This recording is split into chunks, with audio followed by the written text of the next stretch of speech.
what is the issue with the couples today in India? Is there any fertility crisis? लोग पहले तो conceive करते नहीं आराम से. अगर आप 25 हो तो आपका चांस एक महीने में कंसीव करने का 25 से 30%. अच्छा. अगर आप आ गए 32, 34 वो चांस आपका 20% हो गया. अगर आप आ गए 40 पे तो कितना हो गया? 5%.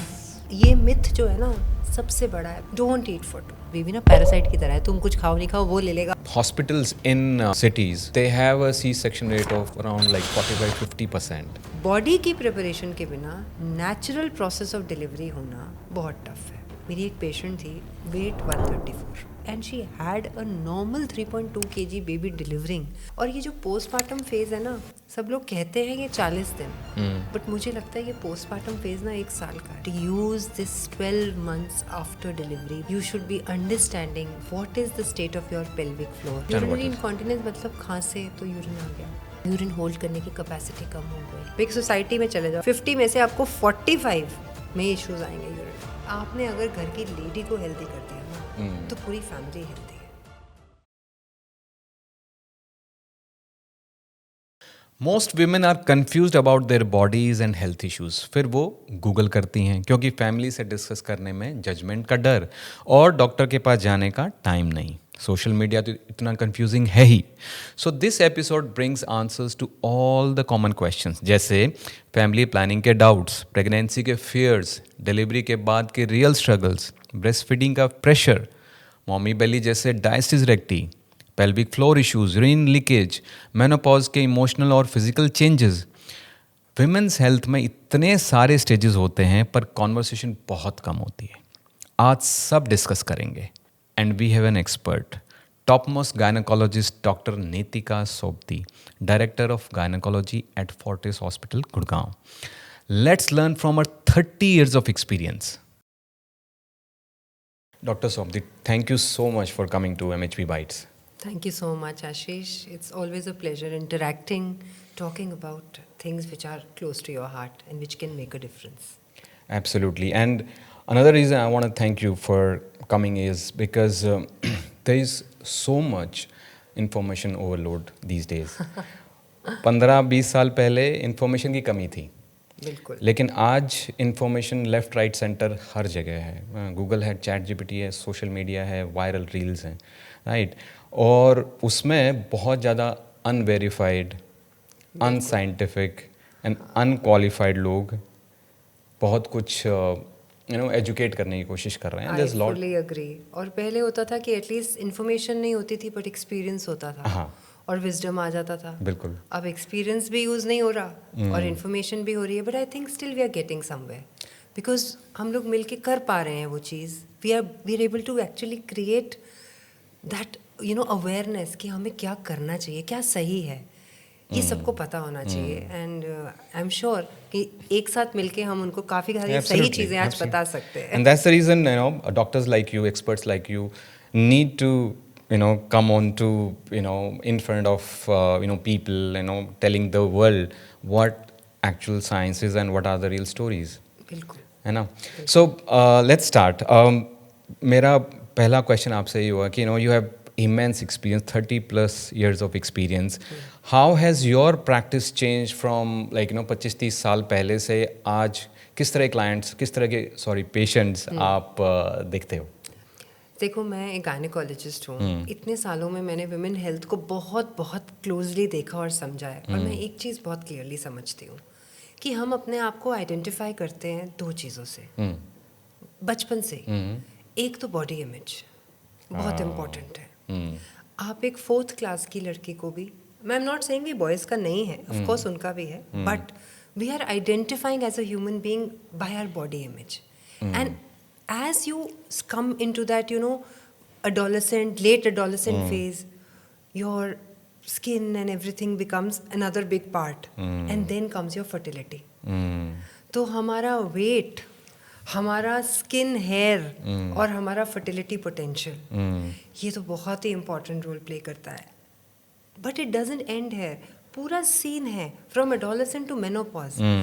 हम सबको यही बताते थे आशीष हमेशा से कि आपने अगर घर की लेडी को हेल्दी कर दिया ना तो पूरी फैमिली हेल्दी है. होम मिनिस्टर को हेल्दी कर दिया तो सब हेल्दी है. और हेल्दी का मतलब सिर्फ राइट माइंड नहीं है, राइट बॉडी नहीं है, राइट फीलिंग है, हर चीज़ का एक बैलेंस है। पर हमारी अगर वेट वगैरह सही हो, हम फिट हो, हमें दर्द वगैरह नहीं हो रही है, we don't have aches and pains, we are not feeling fatigued, हमारे mood swings are at rest, तो वी आर हेल्दी। एब्सोल्युटली। तो ये हेल्थ की डेफिनेशन ना जब हम घुसते हैं ना मेडिकल कॉलेज में, तो वो लोग हमें बोलते हैं health is a state of physical, mental, emotional, social, spiritual, psychological, अब स्पिरिचुअल। अब आ गया। अब मुझे लगता है कुछ ये जो हमारा इतना सारा जनरेटेड इन्फॉर्मेशन हो रहा है ना, इसके लिए भी हमें बात करनी पड़ेगी। जो बिल्कुल, हमारा कंटेंट क्रिएशन वाला है ना, उसका भी कम होना भी वो हेल्थ में आएगा। जिसका ये कंटेंट ज़्यादा है वो भी हेल्दी नहीं हो पाएगा। हाँ जी, हाँ जी। Balance of all. तो 25 साल पहले किस तरह के मेडिकल इश्यूज थे और आज कितना बदलाव आया है? देखो बदलाव तो आया है। 25 साल पहले भी हमारे पास चैलेंजेस और कॉम्प्लिकेशन थी, तो फिजिकल एस्पेक्ट पे तो हमने बहुत वर्क किया है। आप देखो, जब आज हम 380 ग्राम्स के बच्चे को भी सर्वाइव करा सक रहे हैं। क्या है 380? आपके हाथ पे भी नहीं आ सकता। कितनी एडवांसमेंट है साइज का। चलो इंडिया में हमने नहीं किया, बट मेरा एक अपना डिलीवर्ड बेबी 518 ग्राम्स। मैं अभी आपको 5 साल पहले की बात बता रही हूँ, ये 7 साल पहले की। मैं उसको अभी लास्ट ईयर ही मिली थी, वो मिलाने लाई थी मुझे, जयपुर में है पेशेंट। मतलब मैं जब उसको डिलीवर करके दे रही थी, मुझे नहीं लगता था कि ये सर्वाइव कर पाएगा। मतलब मेरे को सच में नहीं लगता था। I am being honest. So science, technology, तो फ़र्क तो है।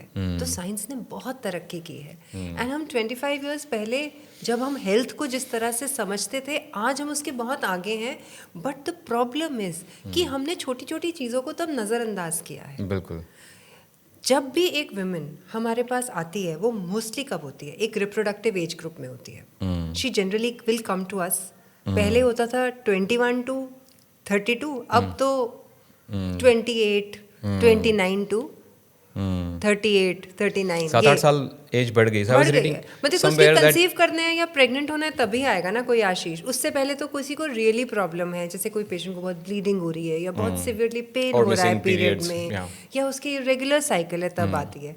और तब हम सोचें कि कोई हमारे पास इरेगुलर साइकिल से आ रहा था, या बॉडी में या फेस पे एक्ने है इसलिए आ रहा था, पीसीओडी है उसको। मुझे तो याद भी नहीं कि मैंने अपने पीजी टाइम में पीसीओडी के बारे में सिर्फ पढ़ने के लिए पढ़ा होगा। मतलब उसकी ट्रीटमेंट मैनेजमेंट हमारे सिर्फ पेपर्स में आंसर के लिए होती थी। मुझे नहीं याद कि हम एक ट्रीटमेंट फैक्टर से उसको पढ़ते हैं। आज हमारा कम से कम 30% of our age group is actually fighting with that. But मैं फाइटिंग वर्ड वापस लूंगी अब, understanding that, and now they are curing, being aware नहीं, they are working on it also, and उनको रिजल्ट मिल रहे हैं। और वो सिर्फ डाइट और लाइफस्टाइल मैनेजमेंट से मिल रहे हैं। तो कहाँ था ये? बहुत प्रैक्टिस का शिफ्ट है। पहले हमारे पास अगर प्रेगनेंसी में हम पेशेंट आता था, आप सोचिए कि pregnancy with diabetes used to be something like, मैं हार्डिंग में थी ना, मैं आपको बड़ी अच्छी स्टोरी बताती हूँ। जब हम इंटर्नशिप में करते हैं ना, तो हम हर डिपार्टमेंट में जाते हैं। तो आपको पता है लेडी हार्डिंग में गायनी डिपार्टमेंट कितना काम होगा, मतलब काम ही काम था। तो वहाँ पे ना एक वार्ड था, वो डायबिटिक वार्ड था। मैं आपको बता रही हूँ वो टाइम 1996, 97। ओके। अब आप बताओ, तब ग्लूकोमीटर था नहीं। तो आपको अगर पेशेंट की शुगर चेक करनी है तो आप कैसे चेक करोगे? बार बार प्रिक लेके। बिल्कुल। तो वो इस टाइम पे अभी आप पूछ रहे हो ना कैसे शिफ्ट हुआ है ये। अब हमारे पास एक प्रिक में आ जाता है, तब हम छोटी छोटी शीशियों में ना वो एंटीकोएगुलेंट लेके हम अपने जेब में रखते थे। हे भगवान, अब ये डायबिटिक वार्ड में हो गई, क्योंकि प्रेग्नेंट मदर की डायबिटीज़ को हमें 6 बार सैंपल लेके चेक करना दिन में। और आप सोचो, और वो हमारे पास 6-6 महीने रहती थी। They used to stay with us for 6 to 7 months because there was no way how we could check their sugars. So it was like, oh God, how do we do it? Now so it is very simple. We either put a machine or we just tell them कि you take a glucometer and measure, and we can manage it. And there was nobody actually working with them, with their diet, with their exercise. Importance क्या थी उस exercise की? क्या ये सब चीज़ें करके ये प्रिवेंट हो सकती थी? क्या उनका डायबिटिक पोटेंशियल है? अब तो हम प्री कंसेप्शन में ही देख लेते हैं कि ये चीज़ें हैं, ये मेडिकल प्रॉब्लम्स हैं, हम उनको ट्राई करते हैं ठीक करने की। तो ये सब जो चीज़ें अभी हुई हैं ना, so they are helping women also become healthier, they are helping all people become healthier. But you need to just address them, and they need to come to us for that evaluation. So science wise we have come a really long way. Yes. But most women are still confused about their fertility, scared about their pregnancy, and ignored in their postpartum phase. वो तो And उसकी वहां तक तो पहुंचता ही नहीं है कोई हाँ, बिफोर प्रेगनेंसी। Exactly. और सबसे ज़्यादा डिप करते हैं हम वहाँ पे, Hmm. क्योंकि तब हमारे पास सपोर्ट सिस्टम्स कम है, Wow. क्योंकि वो क्रिएटेड ही नहीं है। Hmm. जब कंसीव करते नहीं है ना, तब तो एकदम आ जाते हैं और ये भी कह देते हैं मैम अभी ना कैरियर क्लॉक ज़्यादा इंपॉर्टेंट है, तो ज़रा बायोलॉजिकल क्लॉक के बारे में बता दो। और मैं हमेशा एक ही चीज़ बोलती हूँ, सब चीज़ इकट्ठी हो जाती है। क्लॉक तो कोई भी नहीं रुकेगी, वो तो टिक करती रहेगी, कैरियर भी और बायोलॉजिकल भी, तो दोनों को टिक करने दो, एक को रोक के दूसरी मत चलाओ। Chalo, let's start with let's discuss every phase of Yeah. a women's Yes. life stages. So first would be when they trying to conceive. So बिल्कुल। what is the issue with the couples today in India? Are they is there any fertility crisis? क्या है? How do you see actually it? मेरे को ना इतने बड़े बड़े words ना मैं बहुत कम यूज़ करती हूँ आशीष, अच्छा। क्योंकि मुझे ऐसा लगता है कि हमारी कंट्री में इतना रिसोर्स है, नॉलेज का इतना रिसोर्स है, एक्सपीरियंस का इतना रिसोर्स है, हाँ जी। हम क्यों मुश्किल वर्ड यूज़ करें? हमारे पास कोई क्राइसिस नहीं है। ठीक है। हम लोग सब जानते हैं, हम लोग सब समझदार हैं कि हम सब टैकल कर सकते हैं। सबको मैं कहती हूँ आपको बस हमारे पास आना है, ठीक है। जो चीज़ें हम एवेलुएट करेंगे। हाँ है, हमारा जो फर्टिलिटी का जो इशू है, हमारा इनफर्टिलिटी का लोड है, मैं मानती हूँ 20-25% है लोड। क्यों है वो भी हमें पता है, और ऑनेस्टली मैं बताऊँ जो हमें सुन रहे हैं ना उनको भी कुछ कुछ पता है, क्योंकि काफ़ी चीज़ें तो हमारी लाइफस्टाइल रिलेटेड है। दूसरा, हमने अपने माइंड में ये समझ लिया है समहाउ लोगों से बात कर करके कि कंसीव तो नेचुरली होता ही नहीं है। आजकल तो सबको ही प्रॉब्लम है। आजकल आराम से कौन कंसीव कर सकता है? थोड़ा हमारा पॉलीसिस्टिक ओवरी वाला जो है फैक्टर वो भी ज़्यादा हो गया। तो अगर पीसीओडी होता है तो हमें लगता है अब तो मेरे को पक्का ही कंसीव होने में मुश्किल होगी, क्योंकि मेरी ओव्यूलेशन नहीं होगी। क्योंकि इनफर्टिलिटी होती क्यों है? बड़ी सिंपल चीज़ है, 1 सेकंड का उसका आंसर है। या हमारी ओव्यूलेशन इश्यूज होंगे, मतलब हमारे एग रिजर्व्स, जी, हमारे एग्स हैं या नहीं पहले ये चेक करें, फिर वो रिलीज हो रहे हैं या नहीं ये चेक करें। दूसरा होता है, ये अबाउट 25-30% होता है। Okay. दूसरा होता है मेल फैक्टर, वो भी We're बहुत not common talking है। about that. Or have we started talking about No, that? no, we are now started talking about it because that is also contributing to about 25-30%. Wow. Because I was reading somewhere that sperm count has decreased 50% for male like over the last 40 years. वही same I'm जैसे sure that would जैसे AMH reduce हो गया है, जो egg count है ऐसे sperm count हो गया है। रीजन वही है। Reason वही है. You know, we are actually not taking care of so many things. It's not just about not having good food. वो तो है ही है, बिकॉज पहले आप सोचो, आज से अगर 20 साल पहले मैं सोचूं, मुझे रात को प्रेगनेंसी में अगर आइसक्रीम खाने का मन कर गया 1 बजे, प्रेगनेंसी में वैसे तो मन कर ही नहीं सकता था, that was the only time when you were privileged. Okay, yeah. तो फिर भी सोचते थे चल फिर कहीं एक जगह होगी जहाँ पे 24/7 कुछ खुलता है तो ले जा सकता था कोई। तो मन को ये पता था कि रात को 12-1 बजे कुछ खाने का मतलब नहीं है। पूरी दिल्ली में 3-4 जगह होती होंगी ऐसी। बस तो, और प्रेगनेंसी के अलावा तो हमारा सोच भी नहीं चल सकती थी, you know, it was like impossible to think. Now 1 second. तो इसीलिए लाइफस्टाइल फूड गड़बड़ हो गया। उसने over a period of time हमें एक तो ये सिखा दिया कि हम कुछ भी कभी भी रॉन्ग टाइम खा सकते हैं, तो हमारे बेचारे लेप्टिन और ग्रेलिन हार्मोन्स तो बिल्कुल ही हिल चुके हैं। The hunger hormones. है ना, जो हमारे हंगर हार्मोन्स हैं। तो एक तो ये हमें खुद ही पता है, इसमें कोई बात नहीं है। तो अगर कोई यही सिर्फ ठीक कर लेगा ना, तो उसका 10-20% काम तो हो जाएगा। No. दूसरी इंपॉर्टेंट चीज़ पे आए, स्लीप। कुछ होता ही नहीं था टीवी पे, क्या देखोगे? गेम भी कोई खेल रहे हो तो 10-11 बजे वापस आ जाओगे। अब क्या करो? अब तो सारी रात देख सकते हो। टीवी बंद करोगे तो फोन पे देख लो, शायद आप गेम खेल सकते हो। दे आर एंगेजिंग। ऑनेस्टली मैं भी ऐसा नहीं है कि बहुत कुछ देखती हूँ ज़्यादा या मेरे पास टाइम है, पर अगर मैं कुछ देख लेती हूँ तो मैं सोचती हूँ बस इतना ही करूँ किसी तरह कि अलार्म लगा लो कि मुझे ये बंद करना है, because they are engaging, so they are consuming our mind, so that is also creating a lot of hormonal fluctuation. तो ये जब सारी चीज़ें होती हैं ना, ये सारी चीज़ें जो हैं हमारी ब्लॉक करती है हमारे जर्म सेल्स को, जो हमारे एग और स्पर्म है, और हमारी बॉडी के बहुत लेबाइल सेल्स हैं वो। तो इसीलिए हमारी ये प्रॉब्लम थोड़ी बढ़ गई है। तो हमें उसको ठीक करने के लिए सबसे पहले अगर ये दो चीज़ों को पकड़े, because this is in your hand, convenience food and proper sleep. अब एक्सरसाइज, दुनिया में किसको नहीं पता कि एक्सरसाइज करने से फ़ायदा होता है, आपके फील गुड हार्मोन्स आते हैं. We are not going to talk about anything new. जी बिल्कुल. But it's all common sense. It's all common sense, but we need to just engage ourselves. तो मैं सबको पता है क्या बोलती हूँ, मेरे पास यंग गर्ल्स बहुत आती है पीसीओडी की. उनको मैं ये कह के नहीं बोलती हूँ कि आपकी फर्टिलिटी पोटेंशियल हिलेगी, ये करेगी. मैं उनको कहती हूँ आप ना बड़े बड़े टारगेट्स मत रखो, टेक स्मॉल टारगेट्स. आप सोचो कि आपको सिर्फ 10% वेट कम करना है. आप आज अगर 70 हो तो आपको अगले 7-8 महीने में 6 to 7 कम करना है. मैंने कहा आप 3 भी कर लोगे ना, you will feel that your hormones have balanced, you will start feeling good, your fatigueness will go, your confidence will boost, because ये लाइफस्टाइल डिजीजेस इसी से ठीक होंगे. एंड ऑटोमेटिकली इसका फ्यूचर इम्पैक्ट तो आएगा ही आएगा, जो हमारी प्रेगनेंसी पोटेंशियल्स में आएगा. तो ये जो मेल इनफर्टिलिटी, फीमेल इनफर्टिलिटी है ना, ये जो सारी चीज़ें ना हम काफ़ी टैकल कर सकते हैं विद आवर लाइफस्टाइल चेंजेस. और कुछ चीज़ें हम नहीं कर पाएंगे टैकल. जैसे अब 18 to 20% है, वो है ब्लॉक ट्यूब्स. 2 फैलोपियन ट्यूब्स होती है, सो दे आर ब्लॉक्ड तो भी है infertility. But 30 to 40% is unexplained. कोई रीज़न नहीं है. अब इसके बारे में कैसे बात करें? अनएक्सप्लेन्ड क्यों है? माइंड ने सोच ही लिया है कि मेरी तो एज हो गई 35, मेरा तो मुश्किल होगा. आपको ना मैं एक इतनी बढ़िया स्टोरी सुनाती हूँ. मुझे ये AMH पे एकदम अभी याद आई.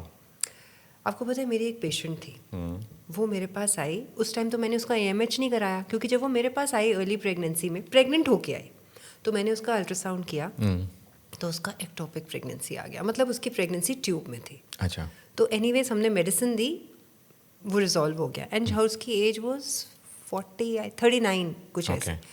तो फिर जब वो मेरे पास वापस आई, मैंने कहा let us do your AMH, it is very important, because मेरे पास 39 पे मार्जिन ही क्या है कि मैं उसको कितना दे सकती हूँ. हाँ. क्योंकि आप देखो, अगर आप 25 हो तो आपका चांस 1 महीने में कंसीव करने का 25 से 30%. अच्छा.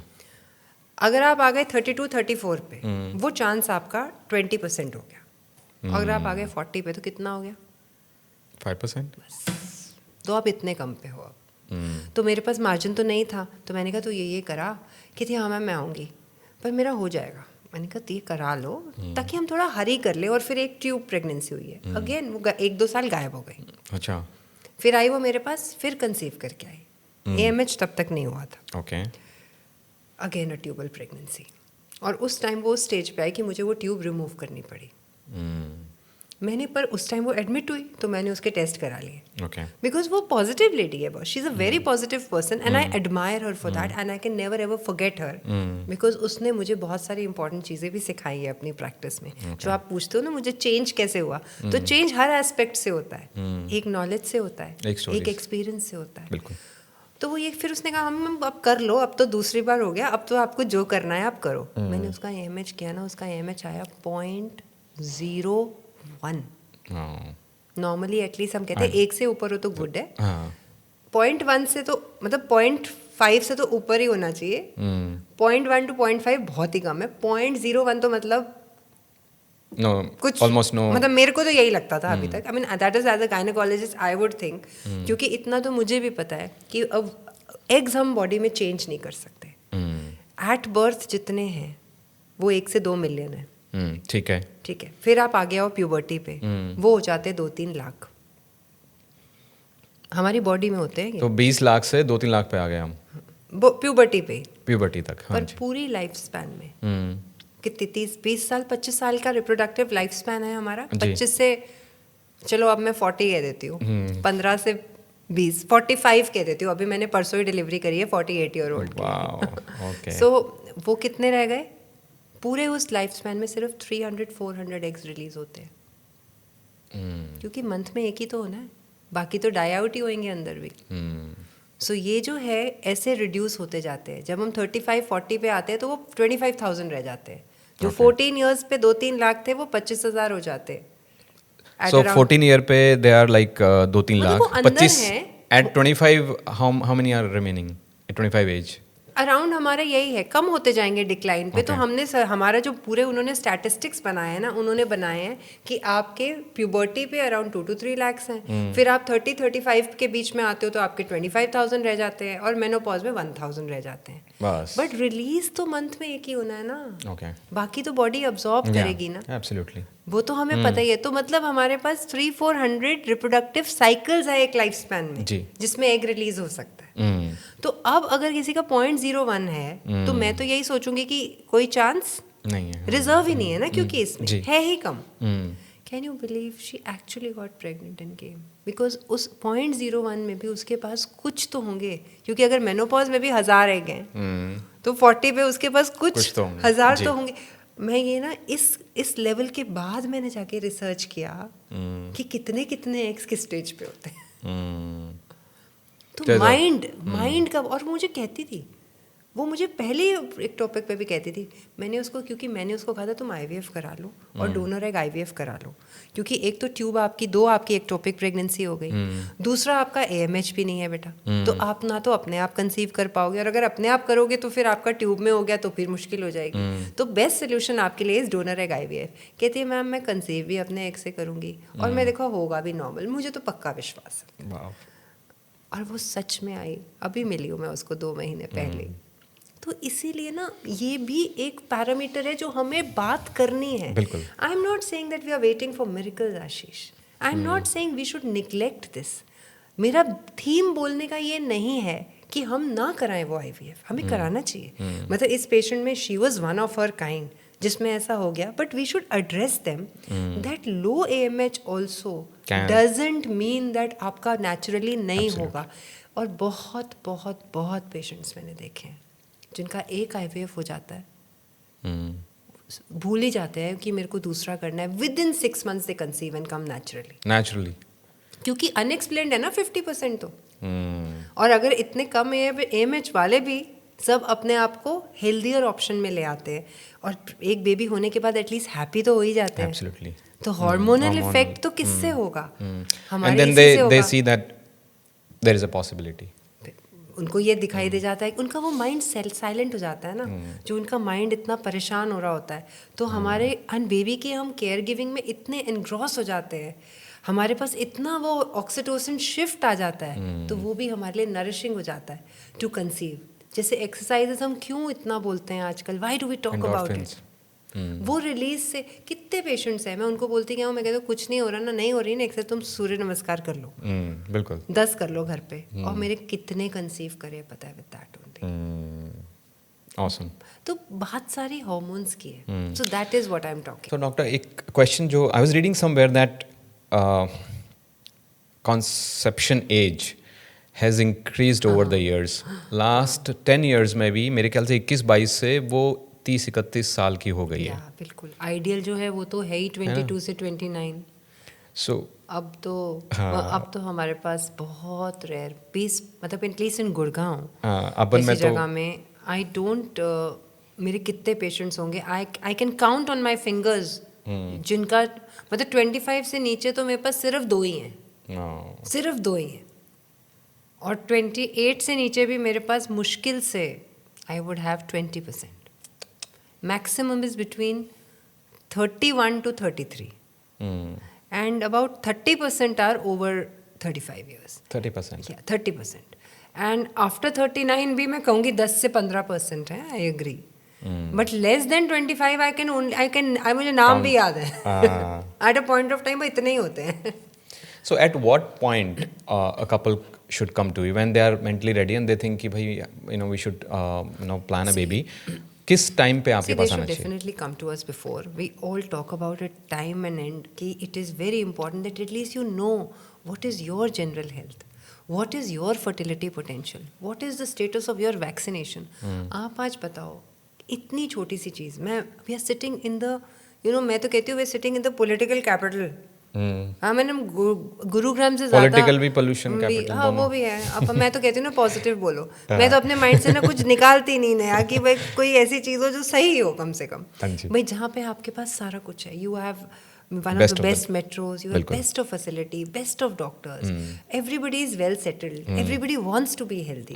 They have all options to be healthy. Still, अगर आप एक ड्राइव करो कि आपके कितनी women आज वैक्सीनेटेड है फॉर सर्वाइकल कैंसर, ये भी नहीं पता होगा सर्वाइकल कैंसर 10-20% को शायद पता हो, वैक्सीनेटेड तो 10% भी नहीं होंगे. एक ही वैक्सीन है आपके पास जो कैंसर को प्रिवेंट करती है, सिर्फ एक. बॉडी में कितने ऑर्गन्स हैं? सिर्फ एक यूट्रस के माउथ को, जिसको सर्विक्स कहते हैं, उसी की वैक्सीन बनी है. And only 10% women are मतलब मैंने तो कोई स्टडी नहीं की ऐसे, but in your experience मतलब मैं रोज कितने देखती हूँ patients, I think not even मैं तो हर एक को बताती हूँ, because you can take it from the age of 10 years to 42 years. So anybody who's coming to me even for this, मैं उनको ये भी बताती हूँ कि अगर आप प्रेगनेंसी प्लान नहीं कर रहे हो तो ये वैक्सीन ले लो, कम से कम एक काम तो पूरा करो. एंड प्लीज़ अपने आसपास सब लोगों को बताओ, घर जाके अपनी कजन्स को बताओ, अपनी कोलीग्स को बताओ, अपने घर में जो छोटे बच्चे हैं उनको बताओ, because otherwise how will we spread knowledge. India is the second largest in having CS cervix, cancer of mouth of uterus. क्यों?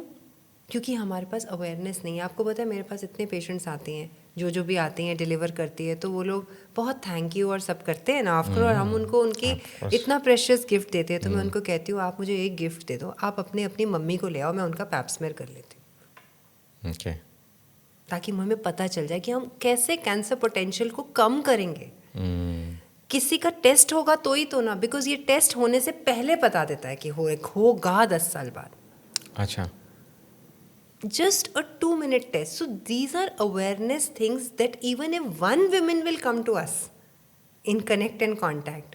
What's that test? Can you tell more on Pap smear test है, normal test है. जैसे Covid का test कराया था ना सबने, सबको पता है आज कोविड का टेस्ट होता है ना, आप डालो एक स्वैब और उसका सिक्रीशन लो और उसको टेस्ट के लिए भेज दो, बस. ये भी एक माउथ है, वजाइनल ओरिफिस भी एक माउथ ही है. And what does it tell?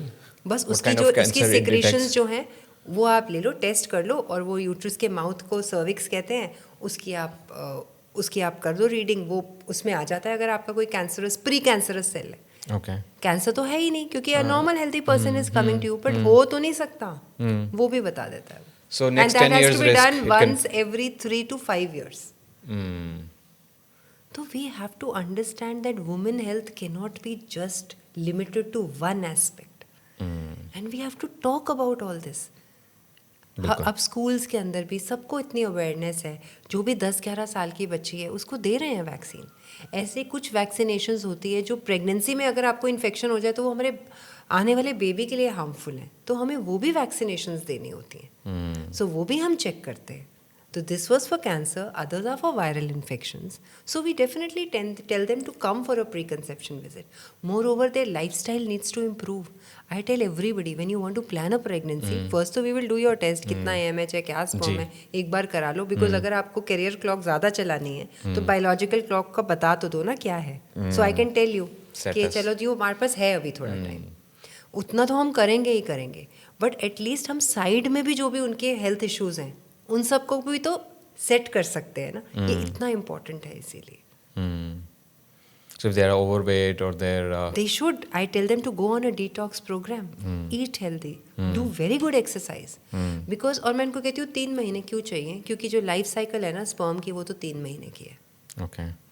आपके सारे स्पर्म्स जो है वो नए वॉश आउट होके 3 months लेते हैं न्यू स्पर्म्स बनने में.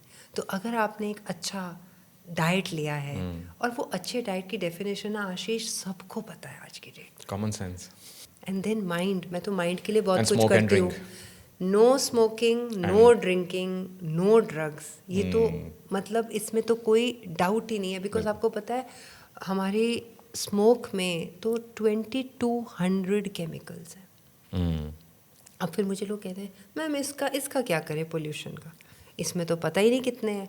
मैंने कहा जो चीज़ को कुछ कर नहीं सकते उसके ऊपर डिस्कस करने की बजाय तो जो चीज़ के हमारे पास सोल्यूशन है हम वो तो कर लें. लेट्स कंट्रोल वो तो हम नहीं लेना जो हमारे हाथ में है.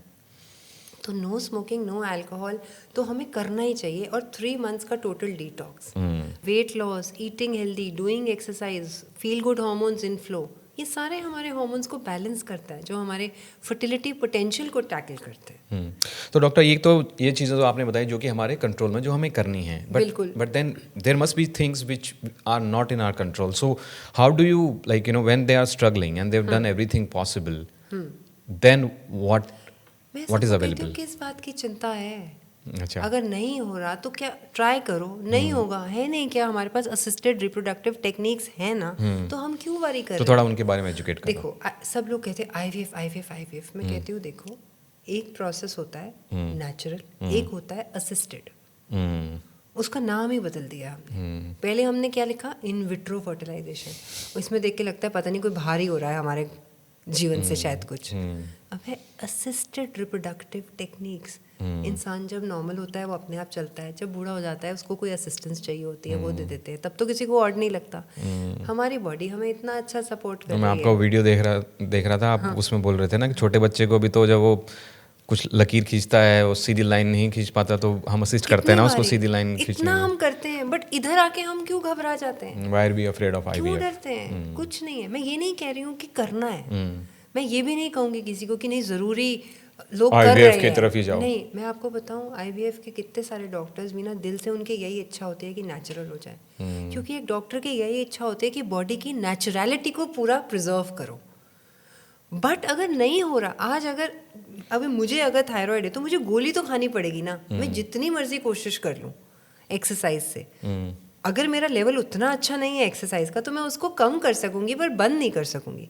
पर जितनी मेरी कैपेसिटी है मैं उतना ही ना वर्क कर पाऊंगी उस एक्सरसाइज के साथ, बट एटलीस्ट मुझे स्टेप तो लेना है। तो अगर वो नहीं हो पाएगा तो हमारे पास एक रीज़न है। तो मैं तो इनको पता है क्या कहती हूँ, मैंने कहा पहली बात तो ना, जब मेरे पास पहली बार आते हैं मैंने कहा 3-4 महीने तो एकदम ईजी रहो। मैंने अभी ना आशीष इसके लिए ऑडियो बुक भी बनाई है। अच्छा.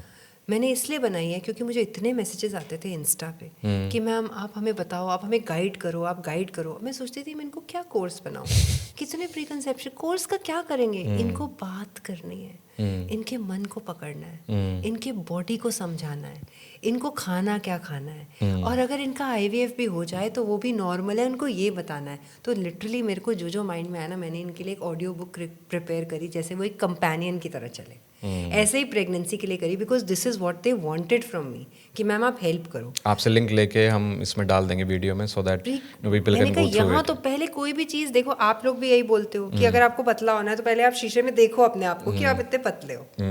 तो आपको देखना पड़ेगा, आपको विजुअलाइज करना पड़ेगा अपने आप को। तो वो चीज़ पहले यहाँ होती है, फिर वो बॉडी में होती है। ये तो हम सब You can't hate yourself and still lose weight. Yes, आपकी मैं तो ये आप सबका ही सुन के ये सब बोलती हूँ मैं। तो आपको विजुअलाइज करना होगा प्रेगनेंसी के लिए भी कि मेरा बेबी आ रहा है मेरे वूम में। तो मैंने इसीलिए एफर्मेशंस हर एक फेस के लिए पता है मैंने बनाए। और ये कोविड के टाइम पे मैंने बहुत मैंने देखा स्ट्रेस और एंग्जाइटी ऐसे बढ़ गया, तब मैंने बनाए। प्रेगनेंसी के बनाए पहले, फिर मैंने कहा ये कंसीव ही नहीं कर पा रहे, इतनी टेंशन कर रहे हैं, फिर मैंने उसके बनाए। फिर मैंने देखा आईवीएफ इतना बढ़ता जा रहा है, फिर मैंने आईवीएफ की अलग बनाई। अच्छा. और फिर मैंने देखा ये सब हो गया ना, लास्ट में मैंने पता है कौन सी बनाई? कौन सी? पोस्टपार्टम। वाओ. क्योंकि मैंने देखा, मैंने उनको बहुत संभाल के चलाया। कोविड में ना मैंने बहुत यूट्यूब लाइव्स किए, तो मेरा बहुत एक फैमिली सी बन गई थी, क्योंकि उस टाइम पे हम लोग इतना गिविंग मोड में थे। मैंने देखा ये पोस्टपार्टम में तो ये बिल्कुल ही हार जाते हैं। मतलब उनको क्योंकि बेबी रिस्पॉन्सिबिलिटी, अपनी body image, family also starts, बच्चे पे ही ध्यान है। उनकी भी गलती नहीं है ना, ध्यान तो वो मदर का भी रखना चाह रहे हैं, बट जो अभी अभी नया आया है दुनिया में उसके ऊपर तो ज़्यादा ही कंसंट्रेशन होगा ना। तो ये सारे टूल्स जो हैं ये हमें हेल्प करते गए। तो ये बहुत इम्पॉर्टेंट फैक्ट रहा हमारा कि हम प्री कंसेप्शन के टाइम पे उनको पकड़े, क्योंकि जब हम तब उनको संभाल लेते हैं ना तो हम उनको मेनोपॉज तक ले जा सकते हैं, क्योंकि तब उनको अपनी हेल्थ की डेफिनेशन और इम्पोर्टेंस दोनों समझ आ जाती है। Absolutely. और वो एक बार जो इंसान हेल्दी खा के अपने ऊपर वर्क कर लेता है ना, बहुत कीन है कि हमारा सब बढ़िया होना चाहिए, हम बेबी लेके आ रहे हैं। तो आईवीएफ को भी मैं उतना ही सिंपल मानती हूँ। What is it? थोड़ा टेक्निकली बताओ क्या होता है? बड़ा सिंपल है, कुछ भी आप सोचो नहीं। आईवीएफ का मतलब है एक असिस्टेड रिप्रोडक्टिव टेक्निक है, जिसके अंदर अब आप एग जो है और स्पर्म को फ्यूज होना है। अगर वो बॉडी में होगा तो वो बॉडी के अंदर तो ट्यूब में होगा और वो फिर यूट्रस में आएगा जी। अब किसी कारण से ट्यूब या ब्लॉक्ड है या ब्लॉक्ड नहीं है, मैंने कहा ना अनएक्सप्लेन्ड 50% है, मतलब स्पर्म भी ठीक है, एग भी ठीक है, ट्यूब भी ठीक है, लाइनिंग भी यूट्रस की ठीक है, जहाँ जाके प्रेगनेंसी ने जुड़ना है, बट हो नहीं रहा। तो वो नहीं हो पा रहा, तो हम क्या करते हैं, हम एग्स को विड्रॉ करते हैं। छोटा सा एनेस्थीसिया प्रोसीजर होता है। हम पहले साइकिल्स को स्टिमुलेट करते हैं ताकि एग, हमारी ओवरी एग्स बनाए ज़्यादा, और वो एग को रिट्रीव करके हम लैब में संभालते हैं। हस्बैंड वन एग और मोर देन, नहीं, वन से ज़्यादा। अच्छा, वन से ज़्यादा, हम ताकि हमें उस साइकिल पता में, नहीं ना, उस साइकिल से कुछ एग्स हम रिट्रीव करते हैं। हाँ, एक साइकिल से हम एग्स रिट्रीव करते हैं, क्योंकि सारे फ्रोजन एग्स तो प्रेगनेंसी में कल्मिनेट भी नहीं करते ना, उसका भी रेशियो अबाउट 30% 40% ही होता है। Okay. तो हम इसीलिए थोड़े एग्स निकाल लेते हैं, फिर उसमें से स्पर्म्स को फ्यूज कराते हैं। फिर जो जाइगोट बनेगा, जो एम्ब्रियो बनेगा, उसमें फिर उसको देखते हैं कि कौन सा हेल्दी है। ये सब लैब में होता है, तो इसीलिए उसको वो इन विट्रो कहते हैं। So out of the many zygotes which are formed, जो भी we pick best the embryo है, best, most ब्लास्टोसिस्ट, healthy. बहुत सारी चीज़ें होती है, डे 3 पे करना है, डे 5 पे करना है, वो बहुत डिटेलिंग है। And we should leave it to the IVF specialist, because वो जितना आपको है ना कि आपका प्रेगनेंसी हो जाए, आपसे ज़्यादा अगर किसी को है ना इस दुनिया में, तो वो उसको है जो कर रहा है आपके लिए, because they are also so invested. तो वो बाहर हो रहा है, इसलिए उसको इन विट्रो कहते हैं। पर प्रेगनेंसी आप ही के अंदर वूम में होने वाली है, वो उधर ही ग्रो होगी। Once and then it is put inside. Put inside at a time, whether it is day 3 or day 5. Okay. That depends upon जो भी उसके पैरामीटर्स जी। which every IVF specialist, ART specialist, जिसको हम देखो नाम भी कितना बढ़िया, आर्ट, क्योंकि वो है ही आर्ट। बेबी को बनाना तो आर्ट ही होता है ना, क्रिएट कर रहे हैं। तो इसीलिए उसके लिए ना, I just want people not to be too anxious about it. अगर नहीं होगा natural, we have a way, हमारे पास तरीका है। क्योंकि एक बार प्रेगनेंसी हो गई तो आपको अपने आप कंसीव हुआ या IVF कंसीव हुआ, neither you need to share nor you need to worry nor it is any high risk pregnancy. ये भी बात बहुत हो गई ना, हाई रिस्क है। So It's a no high risk, care- long, high short term, care है long भाई, term, कुछ high कोई care रिस्क नहीं। है, बस अच्छा, हाई केयर। हाई केयर है। क्यों वर्ड्स, मैंने बोला ना, मैं वर्ड्स पे बहुत ध्यान देती हूँ। बस ठीक है। इतना ही है, संभाल लेंगे हम। मेरे इतने IVF पेशेंट्स हैं जो मैं नॉर्मल नेचुरल डिलीवरी करती हूँ, अच्छा, कोई प्रॉब्लम नहीं है। ओके, आप मत डरो, वी नो। और कोई होगी चीज़ तो we will come know as we come there.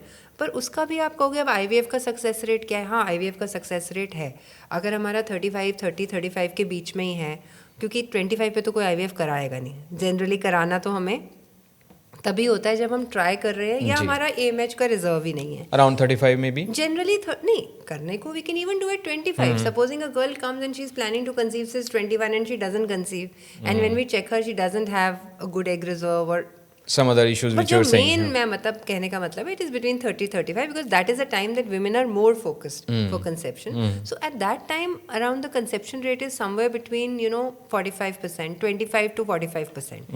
But अगर यही आप 40 के बाद कहो तो वो 15%, 20-25% आ जाता है। तो जो परसेंटेज आपका 40-50% है, वो 40 पे वो भी 15-20 हो जाता है। एज है ना, इसीलिए। So but that's a good rate, good success rate. मैं 40-50% सक्सेस रेट को अच्छा मानती हूँ। तो इसीलिए आप नेचुरली कर रहे हो या आप IVF से कर रहे हो, कंसेप्शन चांस आपका वही है जो आपकी लाइफस्टाइल, एज, हर चीज़ से रिलेटेड है, बट डूएबल है। Don't get worried, it's not something which is abnormal. Pregnancy हो गई तो वो कैसे हुई आपको भूल भी जाएगा, खुद भी याद नहीं रहेगा। But we have a solution. आज से 20 साल पहले शायद सोल्यूशन ही नहीं था हमारे पास। अब तो thousands of IVF centers हैं, बट तो इसीलिए वही बात हो गई ना कि प्लेट पे चीज़ें बहुत सारी आ गई हैं। तो हमें चूज बहुत जल्दी तो नहीं कपल्स IVF की तरफ भाग रहे हैं, ऐसा तो नहीं है। मैं यही तो तब ये क्यों क्रिएट किया ऑडियो बुक, ये क्यों क्रिएट किया एफर्मेशंस। भाई माइंड का रोल है, बॉडी का रोल है, सोल का रोल है। बॉडी को फिट करो, अच्छा खाओ, एक्सरसाइज करो, डिटॉक्स करो, माइंड के अंदर विजुअलाइज करो, एफर्मेशन सुनो, विजुअलाइज करो कि बेबी है, होएगा नहीं, वो है अंदर। मैंने एफर्मेशन भी कैसे बनाई है, एक एक बनाई है, क्योंकि मैं उनकी प्रॉब्लम सुनती हूँ। रिश्तों में मुश्किल है, मेरा तो वूम भी वीक है, मेरा तो यूट्रस ही टिल्टेड है। मैंने कहा ब्लेसिंग योर वूम करो, आप विजुअलाइज करो एग्स आर हेल्दी, फिर विजुअलाइज करो स्पर्म्स आर हेल्दी, एक हेल्दी यूनियन हो रहा है।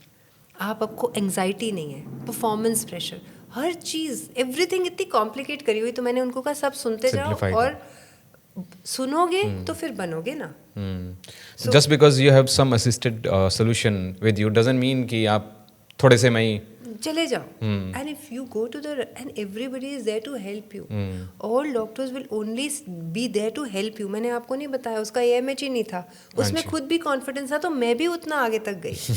You know, every doctor, अगर आप बार बार आके हमें यही बोलोगे कि मैम मुझे वेट नहीं करनी, क्या कहेगा डॉक्टर? और बिल्कुल आप अपने ऊपर तो कॉन्फिडेंस रखो, तो आपका हो जाएगा. फिर वो कॉन्फिडेंस आपका सिर्फ कंसेप्शन में ही नहीं आएगा आशीष, वो प्रेगनेंसी में भी आएगा, वो आगे भी आएगा.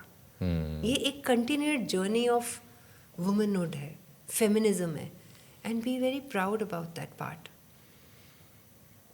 Absolutely. So doctor, moving on to the next phase. So सबसे important, once she has conceived, what are the few must do's for a woman in her first trimester? देखो आजकल ना हम बहुत बात करते हैं Ashish, first trimester, second trimester, third trimester. मैं इन सबको कहती हूँ कि ट्राइमेस्टर तो डॉक्टर के लिए बने थे. अच्छा, आप पेशेंट्स क्यों, आप मदर्स हो, आपको क्यों ट्राइमेस्टर से आप कुछ अपने करना 9 है? महीने पूरे गिनो आप बस. अपने 9 महीने जियो, हाँ. खुश रहो. बॉडी में बहुत सारे चेंजेस आएंगे. फिजिकली आपको बहुत वीक भी लगेगा, आपको हैप्पी भी लगेगा, कभी खुश हो जाओगे, कभी परेशान हो जाओगे. क्यों हो रहा है ऐसा? क्यों? क्योंकि इतना हार्मोन जा रहा है अंदर. वो हार्मोन जो हमारे पास मेजरेबल अमाउंट्स में भी नहीं है, इतना हार्मोन है प्रेगनेंसी में. Are you talking about estrogen or like? Estrogen, progesterone, अच्छा. HCGs, So they are all like rising high. Because वो हमारे बेबी का खाना है. अच्छा. तो जब वो इतने आए हैं तभी आपको फटीग लगता है, आपको स्लीपी लगता है, आपको लगता है आपके अंदर एनर्जी नहीं है. आपको वॉक करने को बोलो, आप कहोगे वॉक नहीं कर सकते, क्योंकि आपकी बॉडी आपको ये बोल रही है कि अब आप और मत चलो, आप सो जाओ, क्योंकि आपके पास अपनी ATPs नहीं है. सारे ATP तो बेबी को क्रिएट कर रहे हैं. So a lot of energy demand in the body. बहुत, क्योंकि आपके बेबी के सारे ऑर्गन सिस्टम्स 11 वीक्स तक फुल एंड फाइनल बन जाने वाले हैं. आपको पता भी नहीं चल रहा, आप जब तक प्रेग्नेंट हो तब तक इतना कुछ हो रखा है. That is it. So understand your body. So इसीलिए you're feeling weak, fatigued is fine. So make sure that you understand it. अभी को समझ आ जाएगा ना, तो फिर आप देखना आपका एक्सरसाइज लेवल बढ़ जाएगा, क्योंकि वेस्ट थॉट खत्म हो जाएगी ना, मैं थकी हुई क्यों, मुझे नोजिया क्यों हो रहा है, मुझे ऐसे क्यों हो रहा है. दूसरा, आपके अंदर एक न्यू लाइफ आ रही है, उसकी भी एनर्जी आपके साथ मिंगल कर रही है. बात सिर्फ फिजिकल नहीं है ना, एक इमोशनल अपलिफ्टमेंट है इस समय. आज मैं और आप बैठ के बात कर रहे हैं, हम सारे सराउंडेड हैं एक एनर्जी के साथ. बिल्कुल. हम एक दूसरे को फील करें. जो आप पूछना चाह रहे हो वो मैं बोल रही हूँ, जो आप सुनना चाह रहे हो मुझसे वो आप पूछ रहे हो. तो अभी हम दूर बैठ के भी वी आर कनेक्टेड. बिल्कुल. जो अंदर ही है वो कितना कनेक्शन है, उसके मन में भी जो चल रहा है आपके चलेगा ना, और जो आया ही आपके अंश से है, तो उसकी भी तो फीलिंग है ना, तो उसको एंजॉय करो. ये छोटे छोटे प्रॉब्लम्स के लिए हम दवाइयाँ दे देते हैं थोड़ी बहुत, वो आप ले लो. एंड जिसका एक्सरसाइज शेड्यूल अच्छा होता है ना, मैंने देखा है, जिसका ईटिंग हैबिट अच्छा है ना, सच बताऊं उसको बहुत कम चीज़ें होती है. So first trimester you advise exercise as well, like मैं should they सबको do? कहती हूँ एक्सरसाइज मतलब कोर मत यूज़ करो. पॉस्चर करेक्शन हमेशा करना चाहिए, लाइट वॉक्स जरूर लेना चाहिए, स्ट्रेचेस जरूर करने चाहिए. कोई कोई मेरे पेशेंट कहते हैं मैम हम तो वेट्स उठाते हैं, मुझे तो बड़ी आदत है. मैंने कहा थोड़े कम उठा लो. अगर हाथ में आपने थोड़ा वेट उठा के अपनी मसल ट्रेनिंग कर ली, तो आपके इधर कोर में तो वोम में तो कुछ नहीं होगा ना. लॉजिक है. तो हमें ना वी ब्लैंकेट चीज़ें हम जो करते हैं ना, no exercise, no walking much, सब कुछ करो. और आजकल तो जैसे अभी इतनी पॉल्यूशन जब भी होती है, हर एक सिटी में एक लेवल पे होती है, मैं कहा वॉक एट होम करो, create your walking track in the house. और एक चीज़ मैं इन सब प्रेग्नेंट मदर्स को कहती हूँ आशीष, सबको कहती हूँ, चाहे 2 ही दिन करो एक्सरसाइज, करो ज़रूर. हफ्ते में 2 ही दिन भी हो जाएंगे ना, we are fine. And make sure that you are connected with some person और some place, because it was going to help you not just in making your body, muscle, ligament strong, it will also aid in natural labor. It will also reduce the medical disorders in pregnancy, because हम world की diabetic capital है, and हमारा incidence of diabetes बहुत ही ज़्यादा हो चुका है. और pregnancy में भी at least 30% of my OPD, 30% of my pregnant patients are diabetic. And with gestational diabetes. Okay. And sirf walking for 10 to 15 minutes after each meal should be enough. And doing at least 2 days of supervised exercise, prenatal yoga, whatever names you take. हमें सब पता है कि आपको कोई चाहेगा supervise होके 2 दिन वो खुद कर लेगा. इतना भी कोई कर लेगा ना, it is going to create magic and wonders in the safety of pregnancy. इतना सा करना है इतना when the reward are मैं huge. देखती हूँ, मैं डाइट चार्ट्स बनवाते हैं, मैंने आपको बोला ना 4 बार हम करवाते हैं डायबिटीज़ में, तो प्रेगनेंसी डायबिटीज़ 4 टाइम्स, सिंपल लिखा होगा मैम इस दिन वॉक करना भूल गई थी 140 आ रही है, बाकी सारी 104 105 100 पोस्ट मील, और मैम ये मैंने कहा ये कैसे आई 145 कहती बस मैम वॉक नहीं करी थी, बस थक गई थी उस दिन। मैंने तो खुद वॉक करना शुरू कर दिया खाने के बाद, इनको देख देख के पिछले 10 साल से, क्योंकि मुझे समझ आ गया ये कि इट वर्क्स, क्योंकि पहले इतने चेक ही नहीं करते थे, डायबिटीज़ कॉमन ही नहीं थी आज से 15 ईयर्स पहले, तो इतना हमारे को नहीं करना पड़ता था डायबिटीज़ के लिए चेक। अब तो इट्स लाइक लास्ट 15 ईयर्स तो लाइक वी आर चेकिंग। हाँ, एज यू आर सेइंग 30% को है तो बहुत है, एंड वही रीज़न तो वही है ना, वो तो चेंज नहीं होने वाले इन एनी फेज ऑफ बिल्कुल our life. So, doctor, gestational diabetes. So, does it like carry over to the next phase, postpartum and beyond? Like, in what cases does it do that? Simple बात है, जिसको gestational diabetes हुई ना आशीष, पहली बात तो मैं इनको कहती हूँ कि आपको अगर हम 50 यूनिट इंसुलिन भी दे रहे हैं, 100 यूनिट इंसुलिन भी दे रहे हैं, अगर वो आपकी प्रेगनेंसी में डेवलप हुई है, the moment your baby and your placenta is out in the labour room, खड़े खड़े, your sugar will normalise. Baby के बाद प्लेसेंटा आता है जी, प्लेसेंटा बाहर आया, डायबिटीज आउट। ओके, बट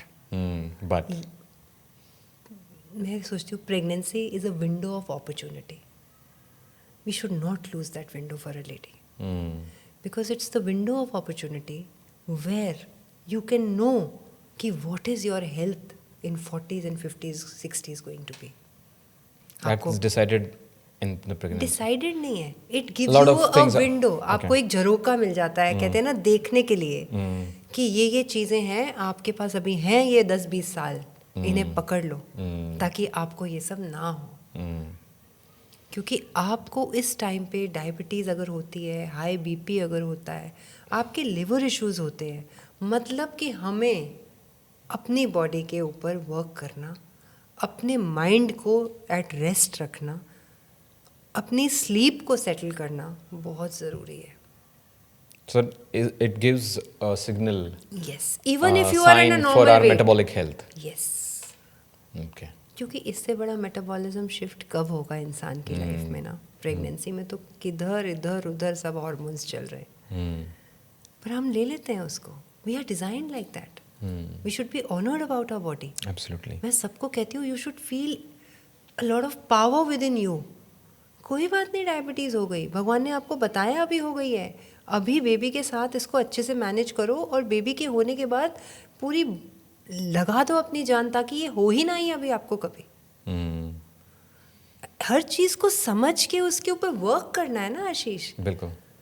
अब हम अगर डायबिटीज़ हुई, डायबिटीज़ तो ठीक हो गई पोस्टपार्टम में, बढ़िया जी अभी बेबी हो गया, सब डायबिटीज़ ठीक, तो अब फिर शुरू हो जाए हम, हो सकते हैं, खाया नहीं है हमने 6 महीने, अच्छा, बट फिर माइंडफुल तो हो सकते हैं ना उसके बारे में। फिर हम चेक भी करवाते हैं 1 month 2 months पे, 1 month 2 month तक सब देखते हैं, बट उसके बाद 2 साल बाद 1 साल बाद हम चेक कर रहे हैं हमारी शुगर बढ़ी कि नहीं बढ़ी, हमने देखा हमारा वेट कहाँ गया, कितने, आप मुझे बताओ डिलीवरी के बाद कितना हमारी मदर्स वेट गेन करती हैं, ड्यूरिंग प्रेगनेंसी एंड पोस्टपार्टम में बहुत ही मदर्स वेट गेन करती हैं। तो हमें ये सब चीज़ों को ना बहुत ध्यान रखना है, क्योंकि मैं तो ये सोचती हूँ 9 months जब मेरे पास वो फीमेल आती है प्री कंसेप्शन एंड प्रेगनेंसी में, मैं उसको हेल्दी कर सकती हूँ for life time. Any one myth you think should come like vanish apart, about pregnancy and about pregnant women? कोई ऐसी चीज जो सालों से चलती आ रही है और आप थक गए हो कि यार ये You don't need to eat for 2, you don't need to gain more weight. I have had patients who have gained only 0.5 kg in 9 months. 0.5 kg 0.5, और एक्स्ट्रा वेट बढ़ा रखा है पहले, और किसी अच्छे, हम तो डाइटिशियंस को बोलते हैं आप अच्छे से करो उनको फाइन मैनेज, और वो पूरा 3 kg का बेबी हुआ, और उसका अपना वेट सिर्फ 0.5 kg गेन हुआ। वाओ। कोई डायबिटीज़ नहीं हुई, ओवरवेट थी वो भी कम हुआ। तो ये मिथ जो है ना सबसे बड़ा है, बिकॉज इसके साथ हमारी बहुत ही ज़्यादा प्रेगनेंसी हेल्थ ठीक हो जाएगी। Don't eat for 2. Don't eat for 2। Your body, your metabolism will tell you how much you need. Your baby will grow very well. मैं सबको कहती हूँ एक और चीज़, बेबी ना पैरासाइट की तरह है, तुम कुछ खाओ नहीं खाओ वो ले लेगा अपना जो उसको चाहिए, नेचर ने बना ही दिया है, वो नेचर ने बना दिया है। बट आप उसका बेबी का बर्थ वेट कम है, तो आप ओवर ईट कर लो, you will gain more, baby तो स्टिल वैसे ही रहेगा, because your baby's weight is going to depend upon the health of your placenta. Absolutely. And that how can you make be sure that that is healthy. एक तो ये nature dependent है, दूसरा your diet, hydration, your stress levels, your body health, physical health, यही चीज़ें determine करेंगे उसको. Any common deficiency you are seeing in pregnant women? Maybe vitamin D. I think 80% of women. Vitamin D देखो, अब जो pre conception आ गया वो तो हमने उसको ठीक कर दिया. हाँ जी. बिकॉज हम प्री कंसेप्शन में फॉलिक एसिड ज़रूर देते हैं, B12 जिंक ज़रूर देते हैं, विटामिन डी ज़रूर देते हैं, तो इसलिए भी एक बार तो आना चाहिए ताकि हम वो प्रीनेटल विटामिन से उनको सेट करें. That is very important. दूसरा, अनीमिया तो होता ही है प्रेगनेंसी में, बिकॉज बॉडी की रिक्वायरमेंट बढ़ जाती है. That's normal. मतलब होता है, पर हम उसमें सप्लीमेंट्स देके ठीक करते हैं ना. If we don't give them medication they will be anaemic, and in spite of giving supplements about 20 to 30% will not have an increased haemoglobin. Okay. So we should be liberal enough to give them injectable iron, because हद से हद आप देखो, कम से कम blood loss भी अगर हम कहें during the time of delivery, whether it is a natural labor or it is a cesarean, it is going to be to the tune of 400 to 800 ml. This is the minimum. तो हमें keep up तो करना है, because fatigueness का level तो बहुत depend करता है इस पे. तो आयरन डेफिशिएंसी बहुत बहुत कॉमन है, इसीलिए कुछ कुछ चीज़ों की ना डाइट सप्लीमेंटेशन, डाइटरी एडवाइस इस टाइम ज़रूरी है. बट पैरानॉइड नहीं होना है आशीष. मैंने देखा है कभी कभी ना वो पैरोनिया में ना ओवर ईट कर जाते हैं, फिर क्रेविंग्स में ओवर ईट कर जाते हैं, डेफिशिएंसीज में ओवर ईट कर जाते हैं जी. वो नहीं करना है. So trust the doctor, but work on the advice. Yes, it is very important. अब कैल्शियम है, आधे लोग ये बोलेंगे हम तो पी रहे हैं मिल्क प्रोडक्ट्स. मैंने कहा ज़रूर ले रहे हो, बट आपकी रिक्वायरमेंट सारी डाइट से पूरी हो सकती है? नहीं हो सकती ना. अब्जॉर्ब ही नहीं हो सकता डाइट से 10-20% से ऊपर. कितना ले लोगे आप डाइट जी. बट एटलीस्ट मेडिसिन आप लेते हो तो वो भी 40-50% ही अब्जॉर्ब हो रही है, बाकी वो भी 50% एक्सक्रीट ही हो रही है. बट इतना मिनिमम तो ऐसे ही थोड़ी ना. इतनी गवर्नमेंट ऑफ इंडिया ने इतने सारे लोगों को, इतनी फीमेल्स को बोला है आप सारी आयरन कैल्शियम लो, बिकॉज वो एक्चुअली नीडेड है. सो विटामिन भी लेते हो ना, take it with the intention this is giving me and my child good health. हाय मुझे खानी पड़ रही है विटामिन, नहीं बोलो ये. तो ये माइंड और बॉडी का जो कनेक्ट है ना, इसको ज़रा पकड़ के रखो ये 9 महीनों में. क्योंकि फिर आपकी ये डेफिशिएंसीज जब नहीं होंगी ना आपको, तो पोस्टपार्टम फेज़ आपका बहुत सपोर्टेड होगा. और उस टाइम आपको सब चीज़ की सबसे ज़्यादा ज़रूरत पड़ेगी, क्योंकि उस टाइम पे आपको कैल्शियम की ज़रूरत जितनी आपको प्रेगनेंसी में उससे भी ज़्यादा चाहिए, क्योंकि तब आपकी ब्रेस्ट फीडिंग भी आ जाएगी. तो ज़्यादा दिमाग मत लगाओ, surrender and trust the doctor, बस है ना. सब कुछ बताते हैं हम. और ज़्यादा टेंशन लेने की ज़रूरत नहीं है. टेंशन तो लेनी नहीं चाहिए, क्योंकि टेंशन जब लेते हैं ना तो कॉर्टिजोल के लेवल बढ़ा लेते हैं अपने सारे. और जब कॉर्टिजोल बढ़ेगा तो इंसुलिन सेंसिटिविटी, आपकी इंसुलिन रेजिस्टेंस बढ़ जाएगी. फिर आप उसमें आ जाओगे, आप साइकिल में आ जाओगे. तो क्यों करना है. बिल्कुल. चलो आगे बढ़ते हैं. What's like we covered this part, now moving to the next phase, the delivery, the D day, right. So normal delivery, C section में काफ़ी लोग कंफ्यूज रहते हैं. And I was reading somewhere that hospitals in cities, they have a C-section rate of around like 45-50%. So ये necessary है, convenience है, या कोई. मैं बताऊँ आशीष, एक चीज़ मैं आपको ना बड़ा फैक्चुअली बताती हूँ. Over these 30 years of experience, body को तो नॉर्मल डिलीवर करना ही आता है. आता है बॉडी को, that's in the genes, DNA. मतलब वो डिज़ाइन ही ऐसी है ह्यूमन बॉडी. ये ह्यूमन माइंड के अंदर बहुत डिज़ाइन हो गया है. बॉडी का इशू नहीं है. अच्छा. हम इतना दिमाग लगा लेते हैं, इतनी सुन लेते हैं चीज़ें. आपको पता है फियर ऑफ लेबर, इसका टर्म है, एक टोकोफोबिया कहते हैं इसको. Wow, okay. मॉडरेट मतलब नॉर्मल फियर 75% फीमेल्स में है इसका. आप सोच लो, आप अपना आपको भी होगा. आपने इतनी मूवीज देखी हैं, जैसे ही लेबर आती है स्क्रीम शुरू हो जाती है. Identify of screaming is with normal delivery. तो ये तो नॉर्मल बात है ना, हम लोगों ने खुद ही इनग्रेन किया है. फिर हमने बोल दिया लेबर, मतलब एक डिलीवरी के प्रोसेस को भी लेबर मतलब मेहनत. तो हमारी टर्मिनोलॉजी पहले तो थोड़ी फैल्सिफाइड है इसमें। नेचुरल प्रोसेस है।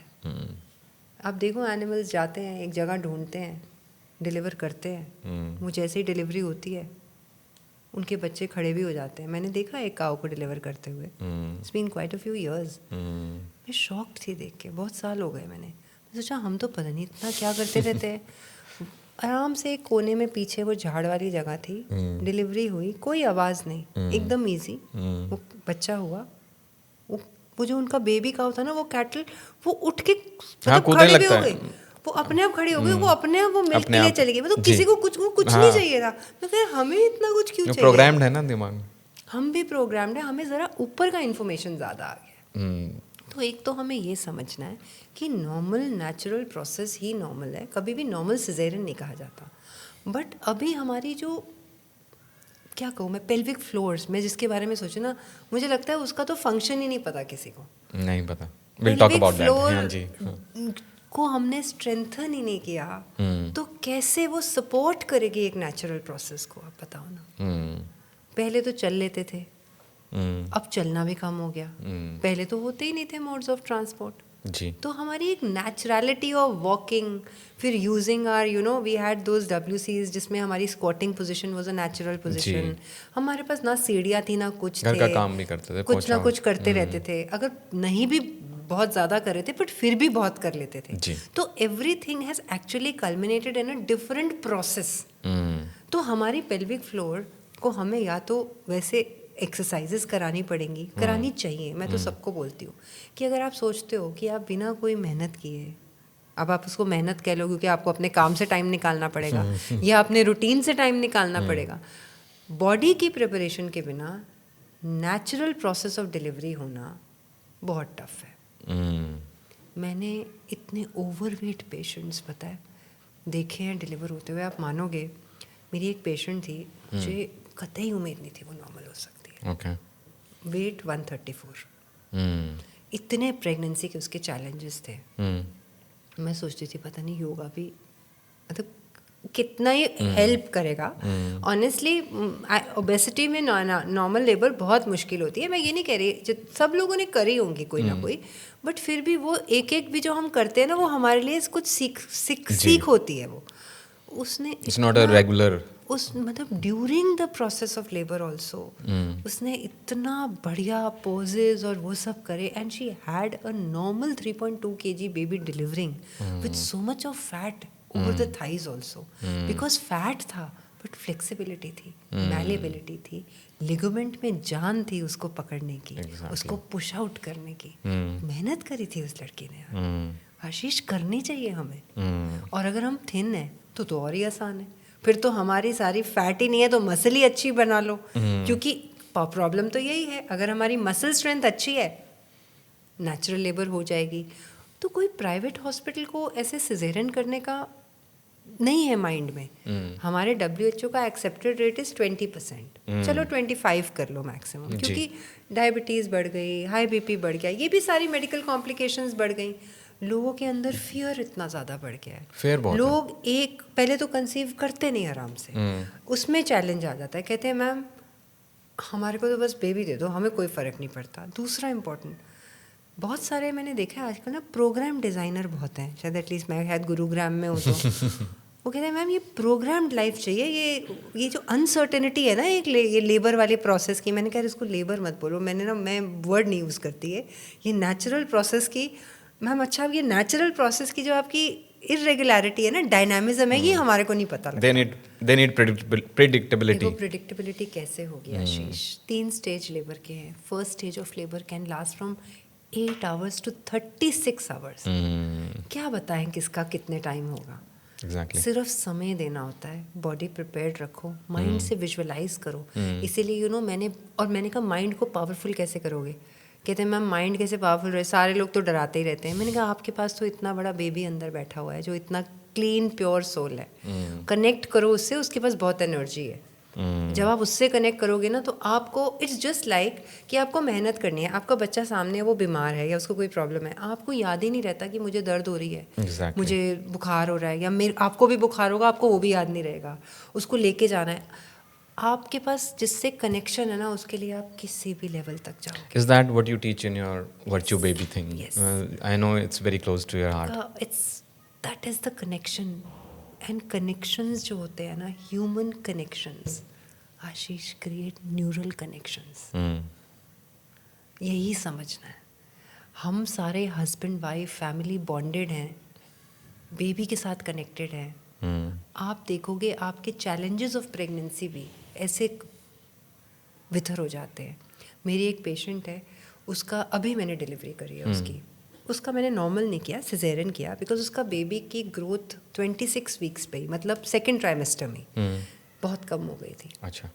बट ना वो बहुत, मतलब उसने ना वर्चुअल बेबी बड़ा दिल से फॉलो किया हुआ था प्री कंसेप्शन से. तो उसने मेरी मेडिटेशंस भी करी. फिर मैंने एक वर्चुअल बेबी बॉन्डिंग किट बनाया है. अच्छा. उसमें मैंने ना 3 चीज़ें रखी हैं. उसमें मैंने एक रखी है वूम कॉन्वर्सेशन बुक. अब आप मुझे बताओ, आप पॉडकास्ट कर रहे हो इतने टाइम से, अब हम लोगों ने ये शुरू किया, क्यों 3-4 साल से हमें लगा ये पॉडकास्ट इम्पॉर्टेंट है? पहले तो नहीं था. पहले तो कोई बात नहीं करता था. जी.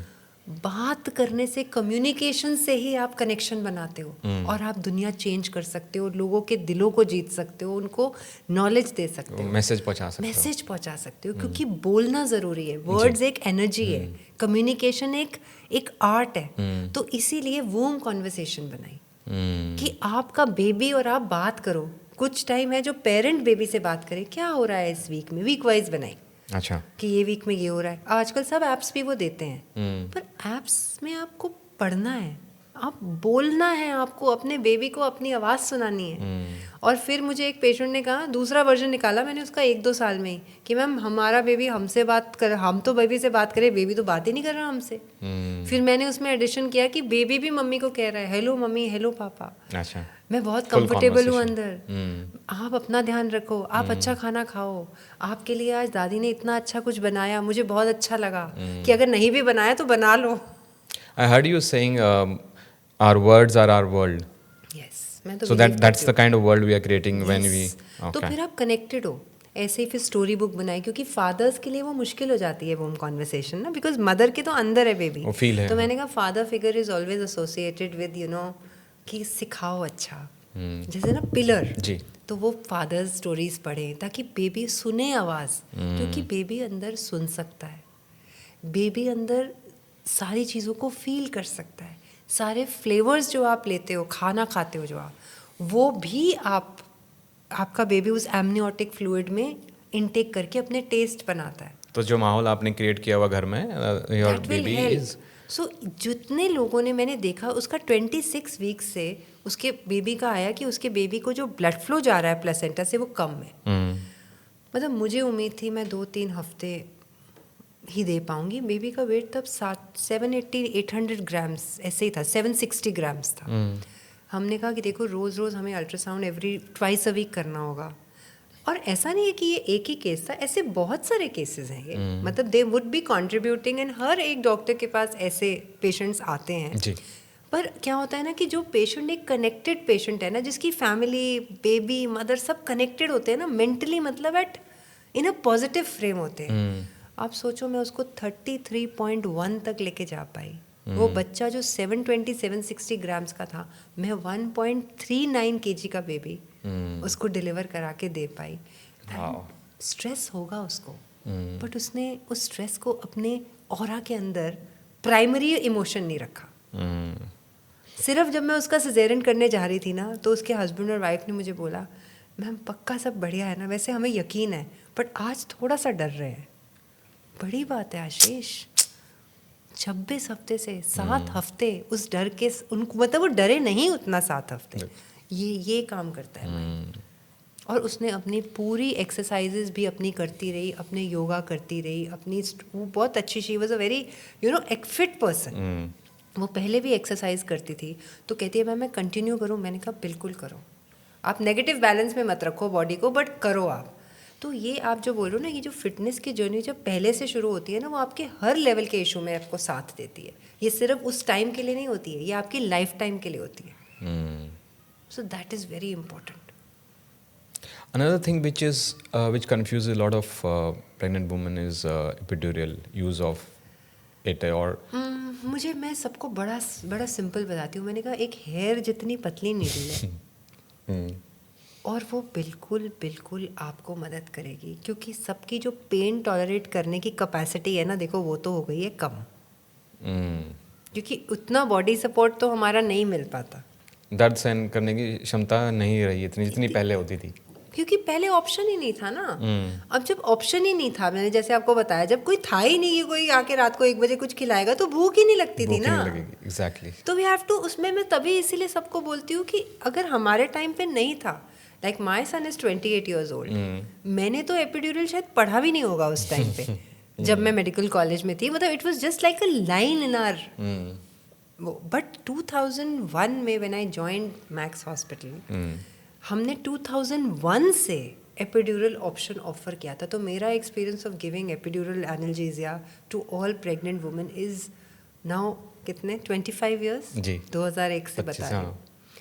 ऐसे ऐसे पेशेंट आशीष डिलीवर करे हैं जो मुझे उम्मीद नहीं थी कभी डिलीवर हो सकते. Just because we have this tool with us? Yes.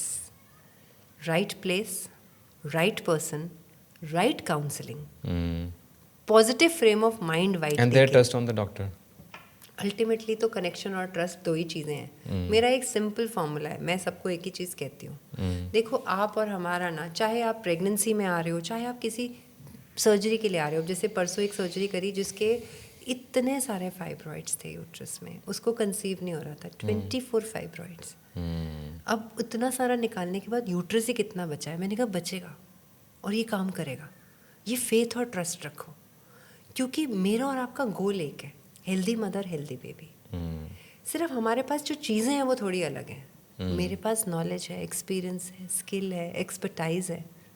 आपके पास फेथ है, ट्रस्ट है खुद पे, मुझ पे, और सबसे पहले ऑन गॉड. तो ये सब चीज़ें जब साथ चलेंगी ना, तो हमेशा रिजल्ट सही आएगा.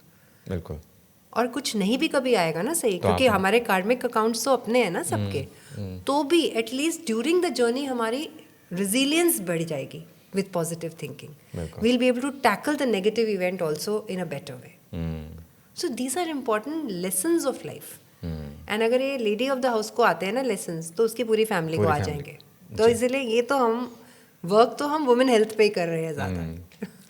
So normal delivery or C-section, whatever is the case, she delivers the baby, and now we enter into the next phase, postpartum phase, right? So I was reading somewhere that their hormones crash 90%. Like वो एक पौधा है, उसको पानी तो दिया ही नहीं 2-3 महीने, 2-3 दिनों तक. अब वो क्या होगा, थोड़ा थोड़ा सस्टेन करेगा पुरानी चीज़ से, बस 2-3 दिन बाद तो पूरा ट्रैश. तो अब हमें पता हो कि ऐसा होना है. नॉलेज, जैसे अगर नोजिया वॉमिटिंग हो रहा था, तो हमें पता था कि ये हार्मोन जो मुझे नोजिया वॉमिटिंग दे रहा है, ये मेरी मदर को, ये बेबी को मेरी हेल्थ दे रहा है. तो मदर को नोजिया वॉमिटिंग हो रहा है, वो कहेगी मुझे तो हो रहा है, बट मेरा बेबी ग्रो कर रहा है. तो क्या होगा ना, 50% नोजिया कम हो जाएगा. सारा वहीं का खेल है. यस जी. अब दूसरा इम्पोर्टेंट पे आ जाते हैं. अब हमें पता है कि ये ऐसे डाउन जाएंगे, तो हम अपने सपोर्ट सिस्टम्स बढ़ा लें कि ये हार्मोन कम हो रहे हैं, हम अपने फील गुड हार्मोन्स बढ़ा लें, हम अपनी शेयरिंग केयरिंग बढ़ा लें, हम अपनी कम्युनिकेशन टॉकिंग बढ़ा लें, हम अपने सपोर्ट पिलर्स को और क्लियर कर दें कि ये हो सकता है. तो इससे बहुत फ़ायदा होगा. और इससे फ़ायदा होता है क्योंकि सडनली क्या होता है ना, ये हार्मोन एक तो कम हो जाता है, दूसरा ना जब हमारे अंदर बेबी होता है ना, we have to actually adapt for this physical separation. ये फिजिकल सेपरेशन जो बेबी से आपके अंदर से वो बाहर आता है ना, तो आपको लगता है कि आपसे कुछ चला गया. जैसे इंसान अब कुछ देता है ना जब किसी को, तो एक दिमाग में गिविंग होता है ना, तो ये भी अभी वो आपसे अलग हो रहा है. We don't talk about it. We have to prepare mothers for this physical separation. तो वो हिट नहीं करता उनको. सो दिस होल प्रोसेस, ये जो पूरा प्रोजेक्ट नॉलेज प्लेटफॉर्म मैंने क्रिएट किया है ना, जो अपने बेबी से कनेक्टेड है ना, तो वो फिर फिजिकल से इमोशनल रेल्म पे भी कनेक्टेड है. तो वो इस फिजिकल सेपरेशन को भी बहुत नेचुरल ले लेते हैं. तो उनके अंदर, क्योंकि उनकी इमोशनल हेल्थ बेटर है ना, तो वो पोस्टपार्टम फेज को बेटर डील कर पाते हैं. वो अपनी ब्रेस्ट फीडिंग जर्नी को बेटर हैंडल कर पाते हैं, क्योंकि सबसे ज़्यादा क्रैश करते हैं वो ब्रेस्ट फीडिंग पे. पोस्टपार्टम तो उनको नाम भी नहीं पता होता था. Immediately after delivery baby feed नहीं कर रहा, पहले पे आ जाएंगे, तो उनको पहले ही, इसीलिए मैं सबको बोलती हूँ लैक्टेशन कंसल्टेंट से अच्छे से सेशन ले लो, क्योंकि पहले 2 दिन बेबी को वैसे ही मिल्क कम मिलना है, आना ही कम है, पहले 2 दिन आना ही कोलोस्ट्रम है, कैसे आएगा मिल्क ज़्यादा जी। बच्चे। आप मुझे बताओ, आपने तो इतने सारे पॉडकास्ट भी किए होंगे सब पीडियाट्रिशियंस के साथ, फर्स्ट डे ऑफ बर्थ पे कितनी कैपेसिटी है बच्चे के स्टमक की? 5 ml है, 1 चम्मच होता है ना वो, और हम लगे हैं बस बेबी आ गया पिलाओ, सिपर से उससे दूध नहीं आ रहा। भगवान को पता है नहीं चाहिए 2 दिन, इसीलिए कम दे रहा है वो। 24 घंटे बाद जाके तो वो 5 ml आपका 10 से 20 ml बनेगा, 3rd डे पे वो जाके और आगे 30-40 ml बनेगा। तो हमें जल्दी है क्यों? हाँ, बच्चे की शुगर्स हैं, बच्चे की चीज़ें हैं, आप हॉस्पिटल में हो, आपके पीडियाट्रिशियंस हैं, वो आपको देख के संभालेंगे। आप अपनी बॉडी पे कॉन्फिडेंस रखो। भगवान ने, मैं सबको कहती हूँ, baby has been given to you by God. उसने उसके खाने पीने के इंतज़ाम के साथ आपको दिया है, उसको भी चिंता है, उसका भी आया है, हमारा ही नहीं आया baby. So, we are talking about breastfeeding part. So, Yeah. besides it is super healthy for the baby, what positives it brings to the mother? मैंने सबको एक सिंपल रूल बोलती हूँ, मैं कहती हूँ 6 महीने अगर आपने अपने बच्चे को एक्सक्लूसिव ब्रेस्ट फीड कर लिया ना, अच्छा। तो आप समझो बिना कुछ किए भी आप 6 से 8 किलो वजन तो लूज कर लोगे। Wow, nice. पर Because, ये है कि आप फिर ये है, पर आशीष you आपकी don't भी eat- हेल्प चाहिए उसकी। You don't उसमें eat for अगर- 2. जी। समझ जी। गए? तो ये एक सिंपल फॉर्मूला है, it is nothing odd about it, it's a very very simple formula. Because breastfeeding is around 600-700 calories burn हो रही हैं आपकी just because. आप फीड कर रहे हो ऑल द टाइम बेबी के साथ, आपका फिर क्या है ना, आपने खाना एकदम नॉर्मल जितना आपको चाहिए उतना ही खा रहे हो, तो आपकी अपनी जो बॉडी फैट है ना, जो अक्यूमुलेट हुआ है जी। वो भी शेड होगा, जी। एंड वाटर इनफ लो। एंड ये भी एक मिथ है ना, कब हमें एक्सरसाइजेस करनी है, कब हम शुरू कर सकते हैं, सिजेरियन हो गया अब तो हम 3 महीने तक कर नहीं सकते, so they keep adding on the extra calories, extra weight, because of irregular eating pattern and because of lack of exercise, And lack of sleep. Lack of sleep. देखो, लैक ऑफ स्लीप तो Ashish something you can't tackle. पहले तो 3-4 हफ्ते तो हमें चाहिए, पर जी। 3 महीने नहीं लगते, क्योंकि अगर मदर सेटल्ड है, इजी है, अगर वो कनेक्टेड है, अगर उसको हमने पहले से ही काउंसिल किया है, तो डेफिनेटली आशीष उसका बेबी भी सोने लग जाएगा, और ये सब चीज़ें इजी हो जाएंगी। और ये जो पोस्टमार्टम फेज़ है ना, सब लोग कहते हैं ये 40 दिन, बट मुझे लगता है ये पोस्टमार्टम फेज़ ना 1 साल का है। लंबा फेज़ होता है पोस्टमार्टम, छोटा नहीं होता है, और बहुत इम्पॉर्टेंट है ये वाला टाइम, बिकॉज इस टाइम पे मदर अपनी सारी बॉडी और माइंड की बैलेंसिंग करती है, अपनी रिलेशन की बैलेंसिंग करती है। उसके पास एक सडनली एक और बेबी आ जाता है जिसका उसको 100% दे के भी ख्याल करना है, और वो आपसे बना है, you know that feeling is very different. So आपका fatigueness, sleeplessness, erratic eating time, too much of advice on khana and exercise, जितना इस समय मिलता है ना, मैं आपको बताऊं उतना प्रेगनेंसी में भी नहीं मिलता। इतना ज़्यादा मिल जाता है ना इस टाइम, जो दूसरों की इनपुट्स हैं तो वो लेने हैं, क्योंकि experiential inputs are very important. पहले टाइम पे वो कहते थे मत जाओ किचन में, सर ढको, you know these are things. तो मैंने इन पे बहुत सारे वीडियोस भी क्रिएट किए हैं एंड बहुत सारी रील्स भी बनाई हैं। मैं कहती थी उनके पीछे का ना इंटेंशन अलग था, चीज़ें कुछ भी गलत नहीं थी। सर ढकने से क्या होता है? सिर्फ ये होता है कि आपकी बॉडी को इम्यूनिटी मिलती है। मतलब आपने हाथ पे पूरे कवर कर लिए, सर भी कर लिया, तो आपको इन्फेक्शन कैच नहीं होगा जी। क्योंकि तब डिटेक्शन कैसे होती थी इन्फेक्शंस की, कौन कर रहा था इतने टेस्ट? तो इसीलिए वो एक धारणा बन गई कि मदर को कवर्ड रखो। वो 40 दिन बाहर न जाने का भी रीजन सेम ही होगा। ना बच्चे को कुछ हो ना मदर को कुछ हो, मदर बाहर जाएगी बच्चे को फीड कराएगी, उससे होगा। कवर कर लो ताकि कुछ भी काटे नहीं, कुछ भी हो नहीं, कोई सर्दी नहीं घुसे, सारे ओरिफिसेस क्लोज्ड हो, यू नो लॉजिक। बट कुछ ऐसी चीज़ें भी होंगी जो बिल्कुल ही अननेसेसरी थी। अननेसेसरी भी थी। मैं जैसे अब यही बात है कि आपको घी अलग से दे दिया, तो वो घी अलग से देना वाज नॉट कि घी खाना है सिर्फ खाने में, तब मदर्स को, लेडीज़ को मिलता ही नहीं था ना, जैसे सारे घर को खाना खिला के जो बच गया वो खा लिया। इस टाइम उनके लिए खाना यूज्ड टू बी लाइक, क्योंकि बेबी को फीड करना है तो आपको अच्छे से हेल्दी खाना देना है, तो वो उसको करके ना वो पूरा कंसंट्रेशन अच्छे खाने से घी पे आ गया, तो वो घी पीना शुरू कर दिया, तो उससे वेट बढ़ गया। तो यहाँ आके हम थोड़े गलत हो गए, तो हम थोड़े सही थे, थोड़े गलत हो गए, थोड़े सही थे। कॉन्टेक्स्ट इम्पोर्टेंट है, वो जो बात थी उसका। And now they are understanding. In fact मैंने तो पूरे यूट्यूब पे सीरीज भी बनाई, इसी पे ही बनाई है, पोस्टपार्टम फेज, कि भाई अच्छे से सब कुछ समझो, सुनो और माइंडफुली करो सब कुछ। टाइम दो अपनी बॉडी को हील करने का। एक पूरा ह्यूमन बीइंग निकल के आया है आप में से। आपने, आपकी बॉडी में बहुत सारे चेंजेस हुए, इतने लिगामेंट स्ट्रेच हुए, इतना प्रॉब्लम हुआ। एंड यू नो प्रॉब्लम ख़त्म नहीं होती सिर्फ पोस्टपार्टम की माइंड से, मेंटली तो आप होते ही हो लो फेज में। पर आपको एक चीज़ बताऊंगी आशीष, सब लोग ना अगर अच्छा फैमिली सपोर्ट हो, अच्छा नॉलेज हो, and honestly with patients who follow my virtue baby project, you know, in the sense they are reading the books, they are doing the meditations, उनको पता है, उन्होंने प्रेगनेंसी करी है, वो पोस्टपार्टम भी लेके करेंगे मतलब सुनेंगे मतलब उन्हें पता लगेगा ये नॉर्मल है, तो माइंड उनका over a period of few weeks process कर लेगा कि दिस इज नॉर्मल। तो जब हम ये सब करते रहेंगे ना, तो हमारा वो वाला पार्ट सेटल हो जाएगा, क्योंकि पोस्टपार्टम ब्लूज तो होंगे 60-70% में, That is physiological, वो तो होना ही है, जो 2-3 हफ्ते में ठीक हो जाएंगे। तो जजमेंटल नहीं होना इस टाइम पे लेडी के लिए बस। एंड उनको थोड़ा थोड़ा यू नो, जैसे आप बताओ, आप तो इतना फिजिकल हेल्थ पे भी वर्क करते हो, ब्रीदिंग का कितना रोल है। इवन जब हम पेन सह रहे थे प्रेगनेंसी में, इवन जब हम right form of breathing, even in this postpartum phase, but कोई इस टाइम पे लर्न कर सकता है? लर्न तो पहले करना है ना, ताकि वो सारी चीज़ें आपको शुरू से पता हो।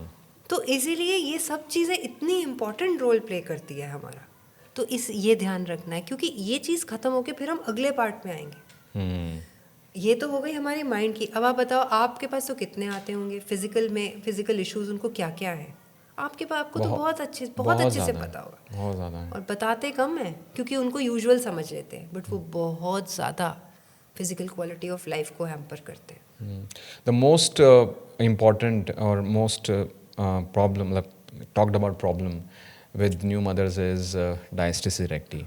60% मदर्स को है हमारे, मतलब हमारे टोटल क्लाइंट्स में 70% क्लाइंट्स जो हैं मदर्स हैं। और उनमें से वैसे डेटा 60% का है, बट क्योंकि वो वेट लॉस कैरी आ रही हैं, तो उनका करीबन 80% को उनको डायस्टिसिस रेक्टी है, जो ये पोस्टपार्टम बेली बोलते हैं, मॉमी बेली बोलते हैं। बिल्कुल। और ये बहुत उनके लिए पेन एरिया बन जाए। पेन यहाँ पे पेन, नॉट लाइट, वो भी पेन है, बट एक्चुअली इट्स आपको बोला ना, वी आइडेंटिफाई, वी मतलब all of us women also identify our identity with body image. वो भी, और ये सच बात है, we have to really talk about it, कि वो सच बात है, तो हमें है वो, क्योंकि इतनी स्ट्रेच हुई है, इलास्टिक तो है नहीं, लिगामेंट है तो वो मसल और लिगामेंट। थोड़ा पूरा बेसिक से बताओ ना कि ये डायस्टिसिस है क्या, और मतलब क्यों हो रहा है ये। और डायस्टिसिस रेक्टाई में हमारी बॉडी में ना, लेयर्स में हमारी बॉडी, स्किन आप देख रहे हैं, नीचे उसके आएगा फैट टिश्यू आएगा, जिसको हम सबक्यूटेनियस कहते हैं टिश्यू। उसके बाद क्या आएगा? उसके बाद हमारी शीथ आती है। शीथ मतलब वो स्ट्रेंथ है जो हमारी बॉडी को टोन दे रही है। अच्छा। उसके नीचे मसल आएगी फिर, और उसके नीचे फिर हमारी एक पतली सी झिल्ली, जिसको पेरिटोनियम कहते हैं, और अंदर सारे ऑर्गन्स, जैसे ये माउथ है, ये एक कैविटी है, तो ये कैविटी में बाहर स्किन है, अंदर एक म्यूकोजल मेम्ब्रेन है। अच्छा। और इसके नीचे क्या है? थोड़ा सा फैट है, जिसकी चबी चीक्स होंगी वो फैट ज्यादा होगा, बाकियों का कम है। और अंदर इधर कोई शीत नहीं है, क्योंकि इधर है ही कुछ नहीं, कैविटी छोटी सी है। अब ये कैविटी में तो सारा कुछ है, तो स्ट्रॉन्ग शीत है।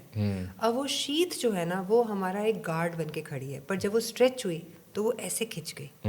तो जब वो ज़्यादा खिंच गई कि उसके बीच में हमारी 2 फिंगर्स चली जाए, जिसको हम कहते हैं 2.5 सेंटीमीटर, 2 to 2.5, मतलब वो डायस्टिसिस हो गया, डायस्टिसिस गैप हो गया। पर आप सबके पास वो टेक्निक्स डेफिनेटली होंगे, क्योंकि बॉडी कि वापस हम इलास्टिक की तरह नहीं ला सकते, बट हम उसकी स्ट्रेंथ तो इम्प्रूव कर सकते हैं। तो डायस्टिसिस अराउंड 40 डेज में 50, 60, 70% को तो होगा ही। आप जैसे कह रहे हो 80%, and I agree to it. But अगर हम देखें at the end of 12 months, अगर हम कुछ भी नहीं करेंगे तो वो 40% तक हम रिड्यूस कर देते हैं जी। बट 40%, 30% भी तो कितना डायस्टिसिस है। और अगर हम कुछ कर ले तो हम नियरली 10-20% ही हमारा रेसिडुअल रह जाएगा। तो वो कुछ कर लें क्या है, मतलब आप बेसिकली व्हाट इज उसके योर अंदर हम सजेशन? तो उसमें क्लियरली बोलते हैं that you have to really understand and go to a pelvic floor specialist person, a physiotherapist, because they will make you do those kind of exercises and poses जिससे आप अपना core नहीं use करें, क्योंकि लोगों को लगता है पेट अंदर करना है तो उसको अंदर करना है, उनको लगता है Right फैट breathing. है, वो बर्न वो करना नहीं है। है, वो फैट नहीं है, वो ना वही तो बात है, उसमें ठीक ब्रीदिंग करनी है, राइट ब्रीदिंग सीखनी है, राइट पोजेस सीखने हैं, कोर स्टेबिलिटी करनी है रादर देन कोर यूजिंग। तो ये सब चीज़ें तो हमें करनी ही पड़ेंगी ना एक्सरसाइजेज से। इनफैक्ट आजकल तो they also have toning devices, जो हम कई चीज़ें यूज़ कर देते हैं जिससे हमारी मसल टोन बेटर हो जाती है। I think you can elaborate on that better also, because ये वाला पार्ट हमें अगर हमने 6 वीक्स बाद ही कर लिया ना टैकल, मतलब हमें अपनी डिलीवरी के 3 months to 6 months के अंदर, before that 1 year completes, we can get it all back. जी, but doctor, lot of our the patients who walk into Omama clinics Yeah. is like they've been into they delivered 8-9 years back, मतलब ऐसे भी cases आते हैं। शायद उनको कोई Realize हो रहा है। रियलाइज हुआ या किसी ने बता दिया, तो all these years they been thinking it's a fat normal and they है बीन ये। लिविंग एंड वो फिर सूट पहन के Awareness. सोचते हैं कि छुपा रहे हैं and बस all. आशीष, यही तो इसीलिए तो we are talking about it, that use this 12 months after delivery. Within these 12 months, you should be understanding what is the state of your pelvic floor. मतलब pelvic floor मतलब जो हमारी मसल्स हैं, हमारे यूरिनरी पूरा सिस्टम आता है उसमें, हमारा बाउल सिस्टम आता है, रेक्टम आता है, हमारे लिगामेंट स्ट्रेचेस आते हैं, वजाइना की जो मसल्स हैं, ये हमारी सारी आती है Pelvic पेल्विक floor फ्लोर उनको संभाल के रखता है। संभाल के रखता है। और वो कितना स्ट्रेच हो रही है, अगर नॉर्मल डिलीवरी नहीं हो रही तो भी तो स्ट्रेच हो रही है, सारा वेट तो नीचे ही आ रहा है ना। जी। एंड दूसरा एब्डोमिनल मसल्स में ये जो रेक्टस है ये सारी खिंच रही है, तो ये वाली सारी चीजें, तो ये सारा हमारा प्रेगनेंसी एक 3.5 kg बेबी है हमारे अंदर, तो वो कितना सारा चीजें चेंज हुई है ना। वो इतने सारे महीने रहा है तो इट हैज ऑल लाइक बस तो 9 महीने अगर वो रहा है अंदर, तो अगले 9 महीने उसके आने के बाद हमें इसको ठीक करने में यूज करना है। बिल्कुल सही क्योंकि बात बोली। ये सारी चीज़ें आप जैसे ही इस फेज से मेनोपॉज की तरफ जाओगे, मतलब आप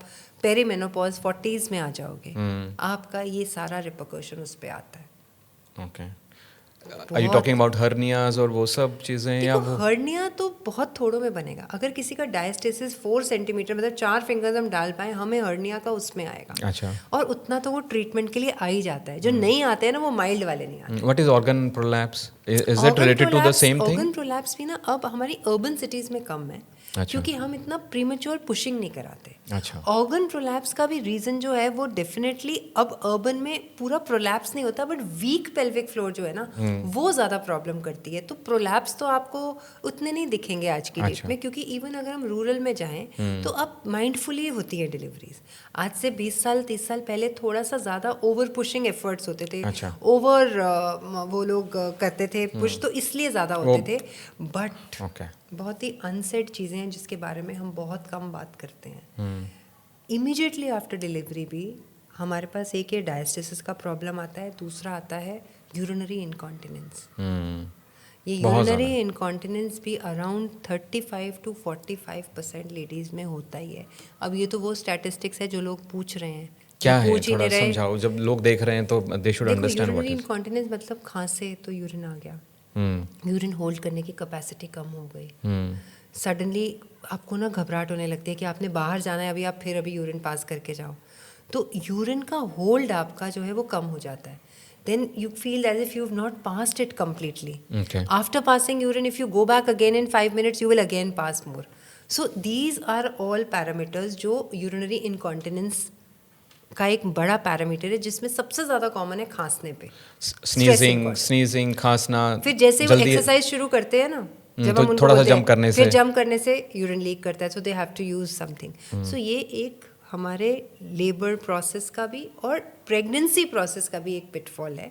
डेफिनेटली जब हमारी नेचुरल डिलीवरी होती है तो उसके अंदर ये थोड़ा ज़्यादा होता है, क्योंकि पेल्विक फ्लोर ज़्यादा यूज़ होती है, ज़्यादा स्ट्रेच होती है उस टाइम पे। तो हमारे पास इसमें भी कीगल्स एक्सरसाइजेस, लोगों को सिर्फ कीगल्स पता है, पर आशीष हमें ये तो देखना है कि हमारी जो पेल्विक फ्लोर है वो कौन सी वाली है, हाइपर फ्लेक्सिबल है, हाइपो मोबाइल है, उसके हिसाब से तो हमें देखना है कि अगर वो हाइपो मोबाइल है तो हमें कीगल्स नहीं करनी, हमें सिर्फ राइट ब्रीदिंग और टोनिंग करनी है। तो So इसके लिए don't blindly start doing Kegels. Go don't to do a it, go to a person, it is so important. क्यों हम इवेलुएट नहीं करा सकते अपने आप को? हाँ, बेबी है, बेबी सबके घर लिए आया है ना, तो आप अपने लिए घंटा निकाल पाओगे, पर माइंड सेट नहीं है हमारा, वो हमें क्रिएट करना है बैठ के। बिकॉज ये जो आपको अभी प्रॉब्लम हो रही है ना, ये प्रॉब्लम आपको मेनोपॉज में भी होगी। क्योंकि मेनोपॉज में क्या होगा, हार्मोन विड्रॉ होगा, नेचुरल विड्रॉ होगा जी, हमारी पेल्विक फ्लोर वीक हो जाएगी, हमारे ऑर्गन्स ढीले हो जाएंगे, यूरेथ्रा की पोजीशन नीचे चली जाएगी, कॉन्स्टिपेशन इश्यूज शुरू हो जाते हैं। तो ये चीज़ें मल्टीप्लाई होंगी, बढ़ती उनकी हैं। अगर मैं extent बढ़ आपको जाएगा। अभी भी बता देती हूँ, अगर आप एक हाउस होल्ड में जाओ, आप एक सोसाइटी में चले जाओ, आप वहाँ पे जाके हर लेडी को पूछो, आप 50 हाउसेज में जाओगे, उनमें अगर 2 लेडीज़ भी है या एक भी है, 50 में से आपको 45 में इश्यूज आएंगे यूरिनरी। मैं आपको 45 बोल रही हूँ, 80-85%। इतना तो हम भी नहीं सोच रहे थे। क्योंकि मुझे पता है ना, मैं इतने साल से विमेन को देख रही हूँ, हम लोग को अपना भी पता है ये इश्यूज, बिकॉज हमने करा ही नहीं है अपना। पोस्टमार्टम फेज में we have not worked on it because we never used to talk about it, Ashish, and it is not limited to just that phase. अच्छा, अभी क्या होगा फिर? अभी मसल्स में फिर भी स्ट्रेंथ है, थोड़ा बहुत ठीक हो जाएंगी विद इन अ ईयर। जी, जैसे मैंने आपको बोला, वो डायस्टेसिस 30-32% रह जाती है। ऐसे यूरिनरी इनकॉन्टिनेंस जो है वो इस फेज में अराउंड 20 to 30-40% है। फिर वो धीरे धीरे कीगल्स वैसे कुछ कुछ हम करते रहेंगे तो वो वापस आ जाता है ऑर्गन अपने आप, क्योंकि एक बॉडी की अपनी हीलिंग प्रोसेस भी है। वी कांट फॉरगेट दैट हमारी बॉडी के पास अपना हीलिंग भी है। बट मेनोपॉज में जो इनकॉन्टिनेंस का परसेंटेज है, दैट इज अबाउट 45 to 70%। उस टाइम पे ठीक नहीं होता।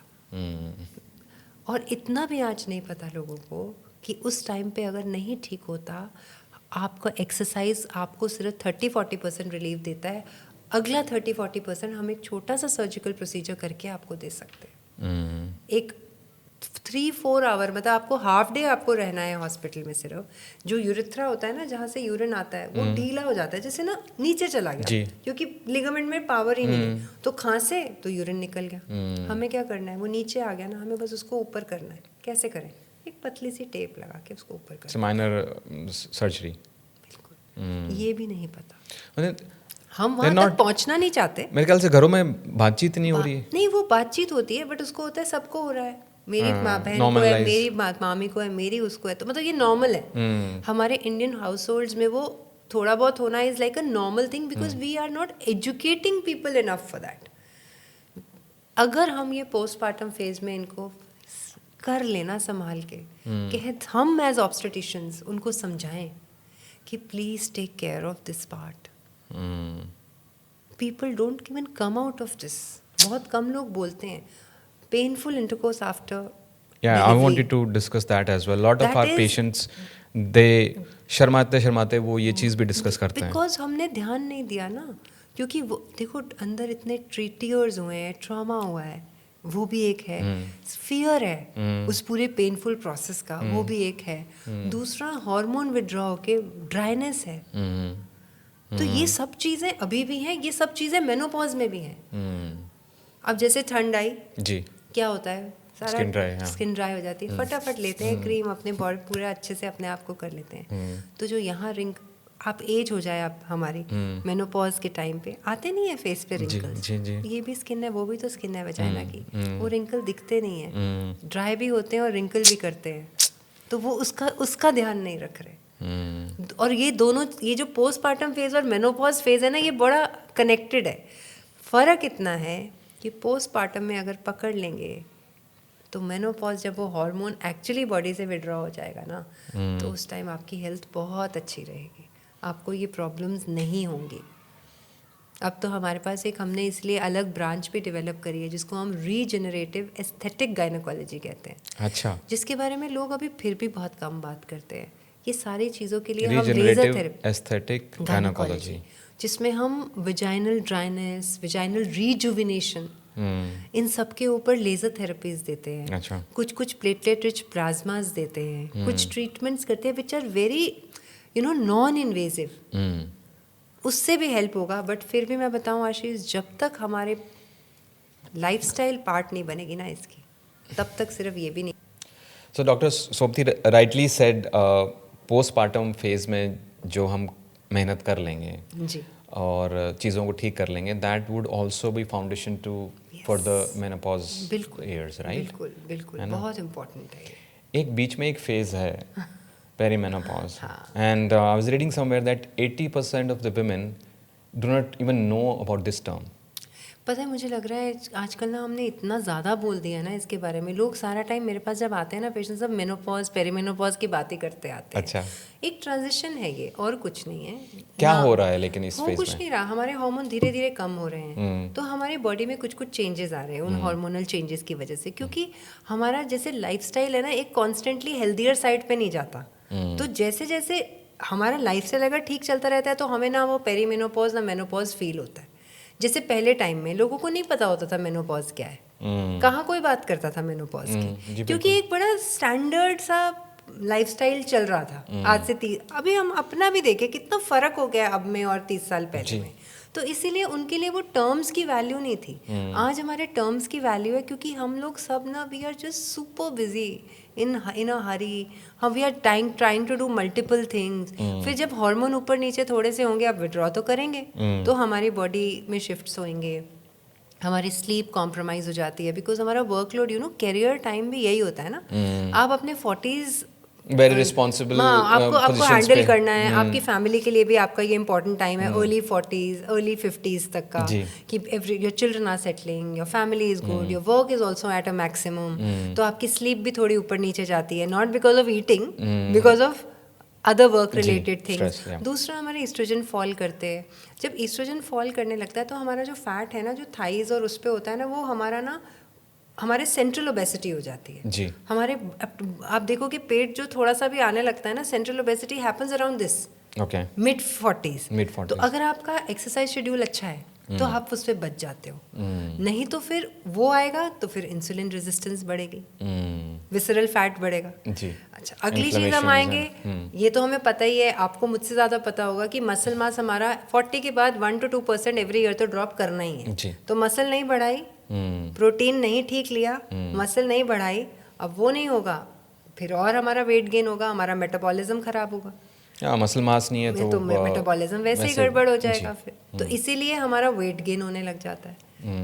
तो ये सब चीज़ें ना एक इंटर रिलेटेड है। दूसरा, इस टाइम पे फिर हमारा जो भी हमारे हंगर हार्मोन्स, सैटिस्फैक्टरी हार्मोन्स, ये सारे भी ठीक इंटरप्ले में नहीं होते हैं। तो इन सब रीज़न से ना हमारा फटीगनेस भी बढ़ता है, हमारा वेट धीरे धीरे बढ़ने लगता है, तभी ये मेनोपॉज में थोड़ा बढ़ने लगता है। एंड फिर कम नहीं होता, वही सेम खाना जो हम खा रहे थे, उसी खाने से ही वेट बढ़ने लगता है, सेंट्रल ओबेसिटी आ जाती है, स्लीप इश्यूज होते हैं, क्योंकि हार्मोन फ्लक्चुएशन की वजह से पुअर स्लीप हो जाती है, नाइट स्वेट्स हो जाएंगे, हॉट फ्लैशेस हो जाएंगे, इरिटेबिलिटी हो जाएगी। उससे फिर ये सारे हार्मोन्स जो लेप्टिन, ग्रेलिन, ये सब डिस्टर्ब हो जाएंगे। तो वो एक सर्कल सा बनता जाता है आशीष। कैसे ब्रेक करें इसको? ब्रेक करने के लिए तो हमने बात यही तो करी है तो सारा कुछ नहीं, वो जो लाइफस्टाइल चेंजेस आप लाइफस्टाइल चेंजेस, और थोड़े विटामिन्स भी चाहिए हमें। ओके। हमारी डाइट में हमें हाई प्रोटीन चाहिए, definitely we should be increasing more of proteins. हमारा फ्लैक्स सीड, सोया इंटेक भी थोड़ा बेटर होना चाहिए पेरीमेनोपॉज में, बिकॉज उससे हमारे नेचुरल ईस्ट्रोजन्स भी मिलेंगे और प्रोटीन्स भी मिलेंगे, और हमारे ओमेगा 3 भी मिलेंगे। ये सब जो है nuts, seeds, green vegetables, alkaline diet जिसको हम कहते हैं, लो ग्लाइसेमिक इंडेक्स फूड्स जिसको हम कहते हैं, हमें सबको पता है वो हमारे डेफिनेटली ज़्यादा होने चाहिए, क्योंकि मेटाबॉलिज्म स्लो हो रहा है। अच्छा, अब मेटाबॉलिज्म स्लो ना हो, क्या करें? मसल मास बढ़ाएं, उसके लिए एक्सरसाइज चाहिए ही चाहिए। सिर्फ वॉकिंग तो करनी चाहिए। मैं तो आपको कहती हूँ 7,000, एंड मैं भी कोशिश करती हूँ कि मेरी 7 to 10,000 के बीच में हो, कुछ भी हो, ये ज़रूर हो। बट और भी मुझे बहुत कुछ करना है, इतना वाव नहीं है। I have to do much more, but I know, क्योंकि मैंने थोड़ा लेट शुरू किया है। I would really request everybody to do it much earlier. जो मैं कह रही हूँ ना, ये एक आदत है, इस आदत को बनाना है और क्रिएट करना है और नर्चर करना है, क्योंकि ये हमें आगे तक हेल्प करेगी। Build strength, build muscle have more protein than omega 3s. Yes, magnesium चाहिए, ये सब चाहिए, ये सब हमारे को जो इश्यूज है ना, ये सब धीरे धीरे सेटल हो जाएंगे. तो पहले तो इसको बड़ा मत बनाओ. ये भी एक ट्रांजिशन है. Your body will get used to it. Only you work on your strengths, what you can do to make it better, to have a healthier life throughout this. So the story will not begin at PCOD and end at menopause. It is a whole journey and transition of womanhood. At different phases, you will have different things to take care of. You will not have different problems, only different things and issues which you will manage and just be healthy and feel healthy. So should women try to delay perimenopause? There is nothing that you can do to delay or not delay. It is a process. वो होना ही है. वो तो होना ही है. आप उसको कितनी gracefully handle. आप मतलब मैं तो सब कहती हूँ gracefully भी हैंडल नहीं करना है. बॉडी को सिर्फ हेल्दी रखो, वो अपने आप बॉडी हैंडल करेगी. जी. Okay. हमें ये समझना है कि ये ट्रांजिशन है, ये नॉर्मल है. 42 से आपका पेरीमेनोपॉज शुरू हो जाता है. 45 से 55 आपका मेनोपॉजल टाइम है. How do you define both? See, perimenopause will start around 39 to 44. अच्छा. अराउंड. इंडिया में अलग होता है, किसी और कंट्री में अलग होगा. And generally menopausal as is 45 to 55. और क्या उसमें क्या किस चीज से आप बोलते हो कि हाँ ये पेरीमेनोपॉज हो? बेसिकली अगर आपका पीरियड 1 ईयर से नहीं आ रहा, your period stop, that's the physical sign of menopause. Then we classify she is menopausal. Otherwise हम आपके हार्मोन लेवल्स भी चेक कर सकते हैं. Nowadays we even have kits which are available जो चेक करते हैं कि मेनोपॉज आया या नहीं. But honestly हमें आज से 10 साल पहले हम कभी चेक भी नहीं करते थे, because हम कहते थे you should come for your regular checkups. Every lady walking into my clinic 40 भी नहीं, अब मैं थोड़ा 38 पे चली गई. अच्छा. मेरा एक सेट पैटर्न है. मैं उनके सारे टेस्ट कराऊंगी ही कराऊंगी, क्योंकि ये टाइम उनकी हार्मोनल हेल्थ का है, ये टाइम उनकी फिजिकल हेल्थ का है, मसल स्ट्रेंथ, लिगामेंट स्ट्रेंथ का है, ये टाइम उनकी कैंसर स्क्रीनिंग का है, ये टाइम उनकी विटामिन सप्लीमेंटेशन का है.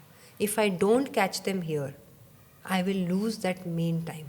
सो अगर हमने ठीक टाइम पे पकड़ा है, तो जब वो जस्ट आपका जब हार्मोन बैलेंस कम हो रहा है, लेवल कम हो रहा है, तो वो पेरीमेनोपॉज है. जब वो बंद हो जाएगा तो वो मेनोपॉज आ जाएगा, जो बिल्कुल एक रेंज है ऑफ ईयर्स.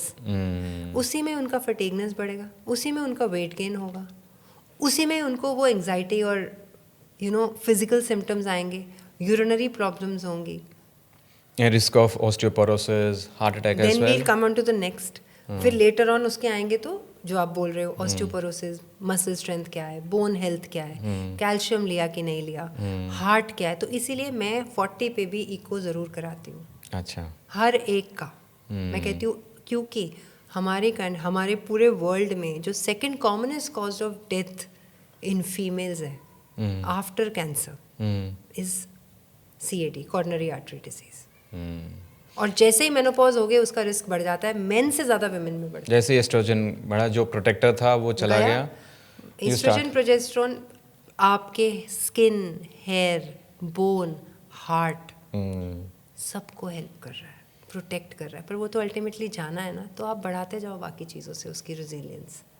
बाकी चीज़ें, जो स्ट्रेंथ है, जो बोन हेल्थ है, जो मसल है, विटामिन्स हैं, रेगुलर चेकअप्स हैं, कैंसर स्क्रीनिंग है, हार्ट स्क्रीनिंग है, बोन डेंसिटोमेट्री स्क्रीनिंग है, so that you can make changes in your lifestyle, eating habits. And अगर आपको ये आ गया ना, तो आप 40 के बाद एटलीस्ट, मैं तो 38 बोलती हूँ, पर चलो लेट्स गो बुकिश, 40 पे तो आपको एक बार आना ही चाहिए. और जो 40 पे आपके पास आ जाएगा ना, वो अपने आप आपके पास 42, 43 से पे आएगा. वो हर 2-3 साल बाद खुद आएगा आपके पास. आना चाहिए भी, आते भी, क्योंकि बस वो फर्स्ट आना ही चैलेंज हो जाता है. पर अब आ रहे हैं और आना चाहिए, बिकॉज हमारी बहुत हेल्थ बेटर हो जाएगी, कैंसर स्क्रीनिंग हो जाएगी, बनने से पहले पता चल जाएंगे. अभी कल हमने करनी है एक सर्जरी, वो मेरे पास आई थी, सिर्फ उसको नी पेन हो रहा था एंड वजाइनल ड्राइनेस थी. मैंने जब टेस्ट कराया तो मैं तो सारे लिखती हूँ, ultrasound breast mammography, ultrasound whole abdomen TVS, then I will write a bone densitometry. उसके अल्ट्रासाउंड ब्रेस्ट में एक छोटी सी लीजन आई जो कैंसर, उसकी फिर बायोप्सी करी, वो 1.2 सेंटीमीटर थी. उसकी बायोप्सी करी, उसका कैंसर डिटेक्ट हुआ उसमें, उसकी यूट्रस की लाइनिंग थिक थी, उसकी बायोप्सी करी, उसमें अर्ली चेंजेस ऑफ कैंसर थे. वो सारी, and she is 55 year old. तो कल के लिए प्लान्ड है, ब्रेस्ट भी ठीक हो जाएगा, यूट्रस भी निकल जाएगा, before the problem has actually come out and spread we will take care. Just because we screened शुक्र है उसको वेजाइनल ड्राइनेस हुई तो वो आई, पर मैं कहती हूँ कुछ भी होने से पहले आओ, 40 इयर्स से आओ। तो जो प्रॉब्लम्स हैं तो डिस्कस करो, हाँ। Because a sign could be leading to something A else. small simple thing can prevent you from such a big thing. तो वो कहती मैं तो इससे आई नहीं, मैंने कहा you have done lot of good karma that you came and you can be now free of this, because we are at the very beginning of big issues which have started but we can control them. Awesome. So doctor, we've covered lot of phases है ना, in fact like all the phases. हमने सिर्फ puberty touch नहीं किया, teenage touch नहीं किया, but you know planning and then pregnancy, postpartum, perimenopause, menopause सब cover किया है. I think thank you so much. Couple of you know questions. एक चीज़ जो मैं पूछना चाहूँगा आपसे, like what anything which you have changed your mind upon, जो पहले आप 25-30 साल पहले कोई चीज़ में बहुत strongly आप सोचते थे, but you were proven wrong just because of maybe science or something, कुछ है ऐसा? ऑनेस्टली स्पीकिंग, एक चीज़ मुझे कई बारी जो मैं अपने माइंड में एक पिक्चर बना लेती थी ना कि ये तो इससे नहीं होगा, लाइक अच्छा, पेशेंट का. okay. जैसे मैंने कितनी बारी आपको बोला, जैसे if I am an obstetrician, so I deal with pregnant women, so mostly उनको मैं बोलती थी ये तो नॉर्मल डिलीवरी नहीं कर सकती. जो कई बार शुरू में वो होता है कि हाँ, शक्ल देख के लगता है नहीं ये नहीं कर पाएगी. ऐसे ही कोई सर्जरी जैसे हम करते हैं, हमें लगता है ना हमने एक सर्जरी करी, बहुत टफ सर्जरी करी, मुझे लगता है ये तो इतनी लो है पेशेंट, मतलब इतना फियर है इसमें, शी विल बी, इसकी तो पोस्ट ऑफ हीलिंग बहुत डिले होगी, पता नहीं मैंने अब यूट्रस तो रिमूव कर दिया, ये कब खड़ी होंगी. And suddenly the problem goes and they just get up and they are like all perfect. मतलब द होल इशू वॉज कि वो जब तक वो प्रॉब्लम थी their mind was so low, the moment you are out of that they are. So it is basically what I feel is we have to see the patient as a whole. When they are in a situation which can be either gynae problem or they are in pregnancy, the moment they power जो उनके अंदर आ सकती है ना during the main processes, we really can never judge it. We can't judge So their yes, resilience. yes. हर इंसान के अंदर अलग क्या है अलग है. हमें जो दिखाई दे रही होती है वो 2-3 विजिट में, इट्स नॉट नेसेसरी कि वो उतनी हो. तो ये मैंने बहुत चेंज किया है वो दिस लास्ट फ्यू इयर्स. और कोई ऐसा ट्रेंड जिसके बारे में आप काफ़ी एक्साइटेड हो अपने फील्ड में, टेक्नोलॉजी कुछ ऐसे आपको लगता है कि 10 साल बाद ये चीज़ तो ऐसी हो जाएगी? Are you excited about something which is happening and which is कुछ research चल रहा है उस पे, anything which is? See, what I feel is कि right now something which will be very very good is that we are having very good preventive strategies for all age groups. Women के लिए भी बहुत सारी है, and we really are working in a direction of preventive health, which is the key to actually health. And हमारा जिस हिसाब से lifestyle changes उभर के आ रहे हैं ना, so many diet plans, so many exercise plans, they will really give a very good health. And ये सारा preventive में आता है. So जिस तरह से ये strengthen हो रहा है, I am only praying our vaccination part also strengthen, so that we can really, we don't have to deal with diseases. We only deal with problems which have not even come up. हम पहले ही उन्हें ठीक कर पाएं. So I really want to be a part of that strategy. Wow, awesome. नहीं, सही बात कही आपने, क्योंकि मुझे भी ऐसा लगता है कि डॉक्टर्स को, मतलब आप जैसे एक्सपर्ट्स को, जो आप जैसे जादूगर लोगों को, अगर हम प्रिवेंटेबल चीज़ों में यूज़ करेंगे तो जो बाकी की जो ऐसी चीज़ें हैं जो हमारे कंट्रोल से बाहर हैं उसमें यूज़ करने की ज़रूरत है. Absolutely. हमें आपको लोड उस चीज़ का देना चाहिए रादर देन जो हमारे कंट्रोल में, उसके लिए आपके पास आएँ और आपको तंग करें. Thank you so much doctor सोपती, it was wonderful. इतने सालों का एक्सपीरियंस, इतनी स्टोरीज आपने सुनाई, और जो मेंटल एस्पेक्ट आपने कवर किया है, that was amazing, and educating us about all the phases of women health. Thank you, Ashish. It has been a pleasure to just understand the whole journey of a woman from puberty to menopause. And कितने सारे experiences लेके हम patients को बताते हैं, सुनाते हैं, और इतनी सारी जो stories होती है ना, उसमें बहुत रोल है हर एक इंटरवेंशन का, जो हम मेडिकल फील्ड से करते हैं, हम मेंटल फील्ड से करते हैं, एंड इवन आयुर्वेदिक फील्ड से करते हैं, जो हमारी बहुत पुरानी मेडिसिन है जिसको हम इंटीग्रेटिव मेडिसिन कहते हैं. हर चीज़ को पकड़ के चलेंगे ना तो बहुत जल्दी हेल्दी हो जाएंगे. पक्का, promise. Will do our part. Thank you so much once again. Thank you. Thank you. कितना ज़रूरी है ना ऐसे डॉक्टर्स को सुनना. So many things were covered which most of us have no idea. Thank you so much for watching. कोई भी सवाल है आपका कमेंट्स में पूछो.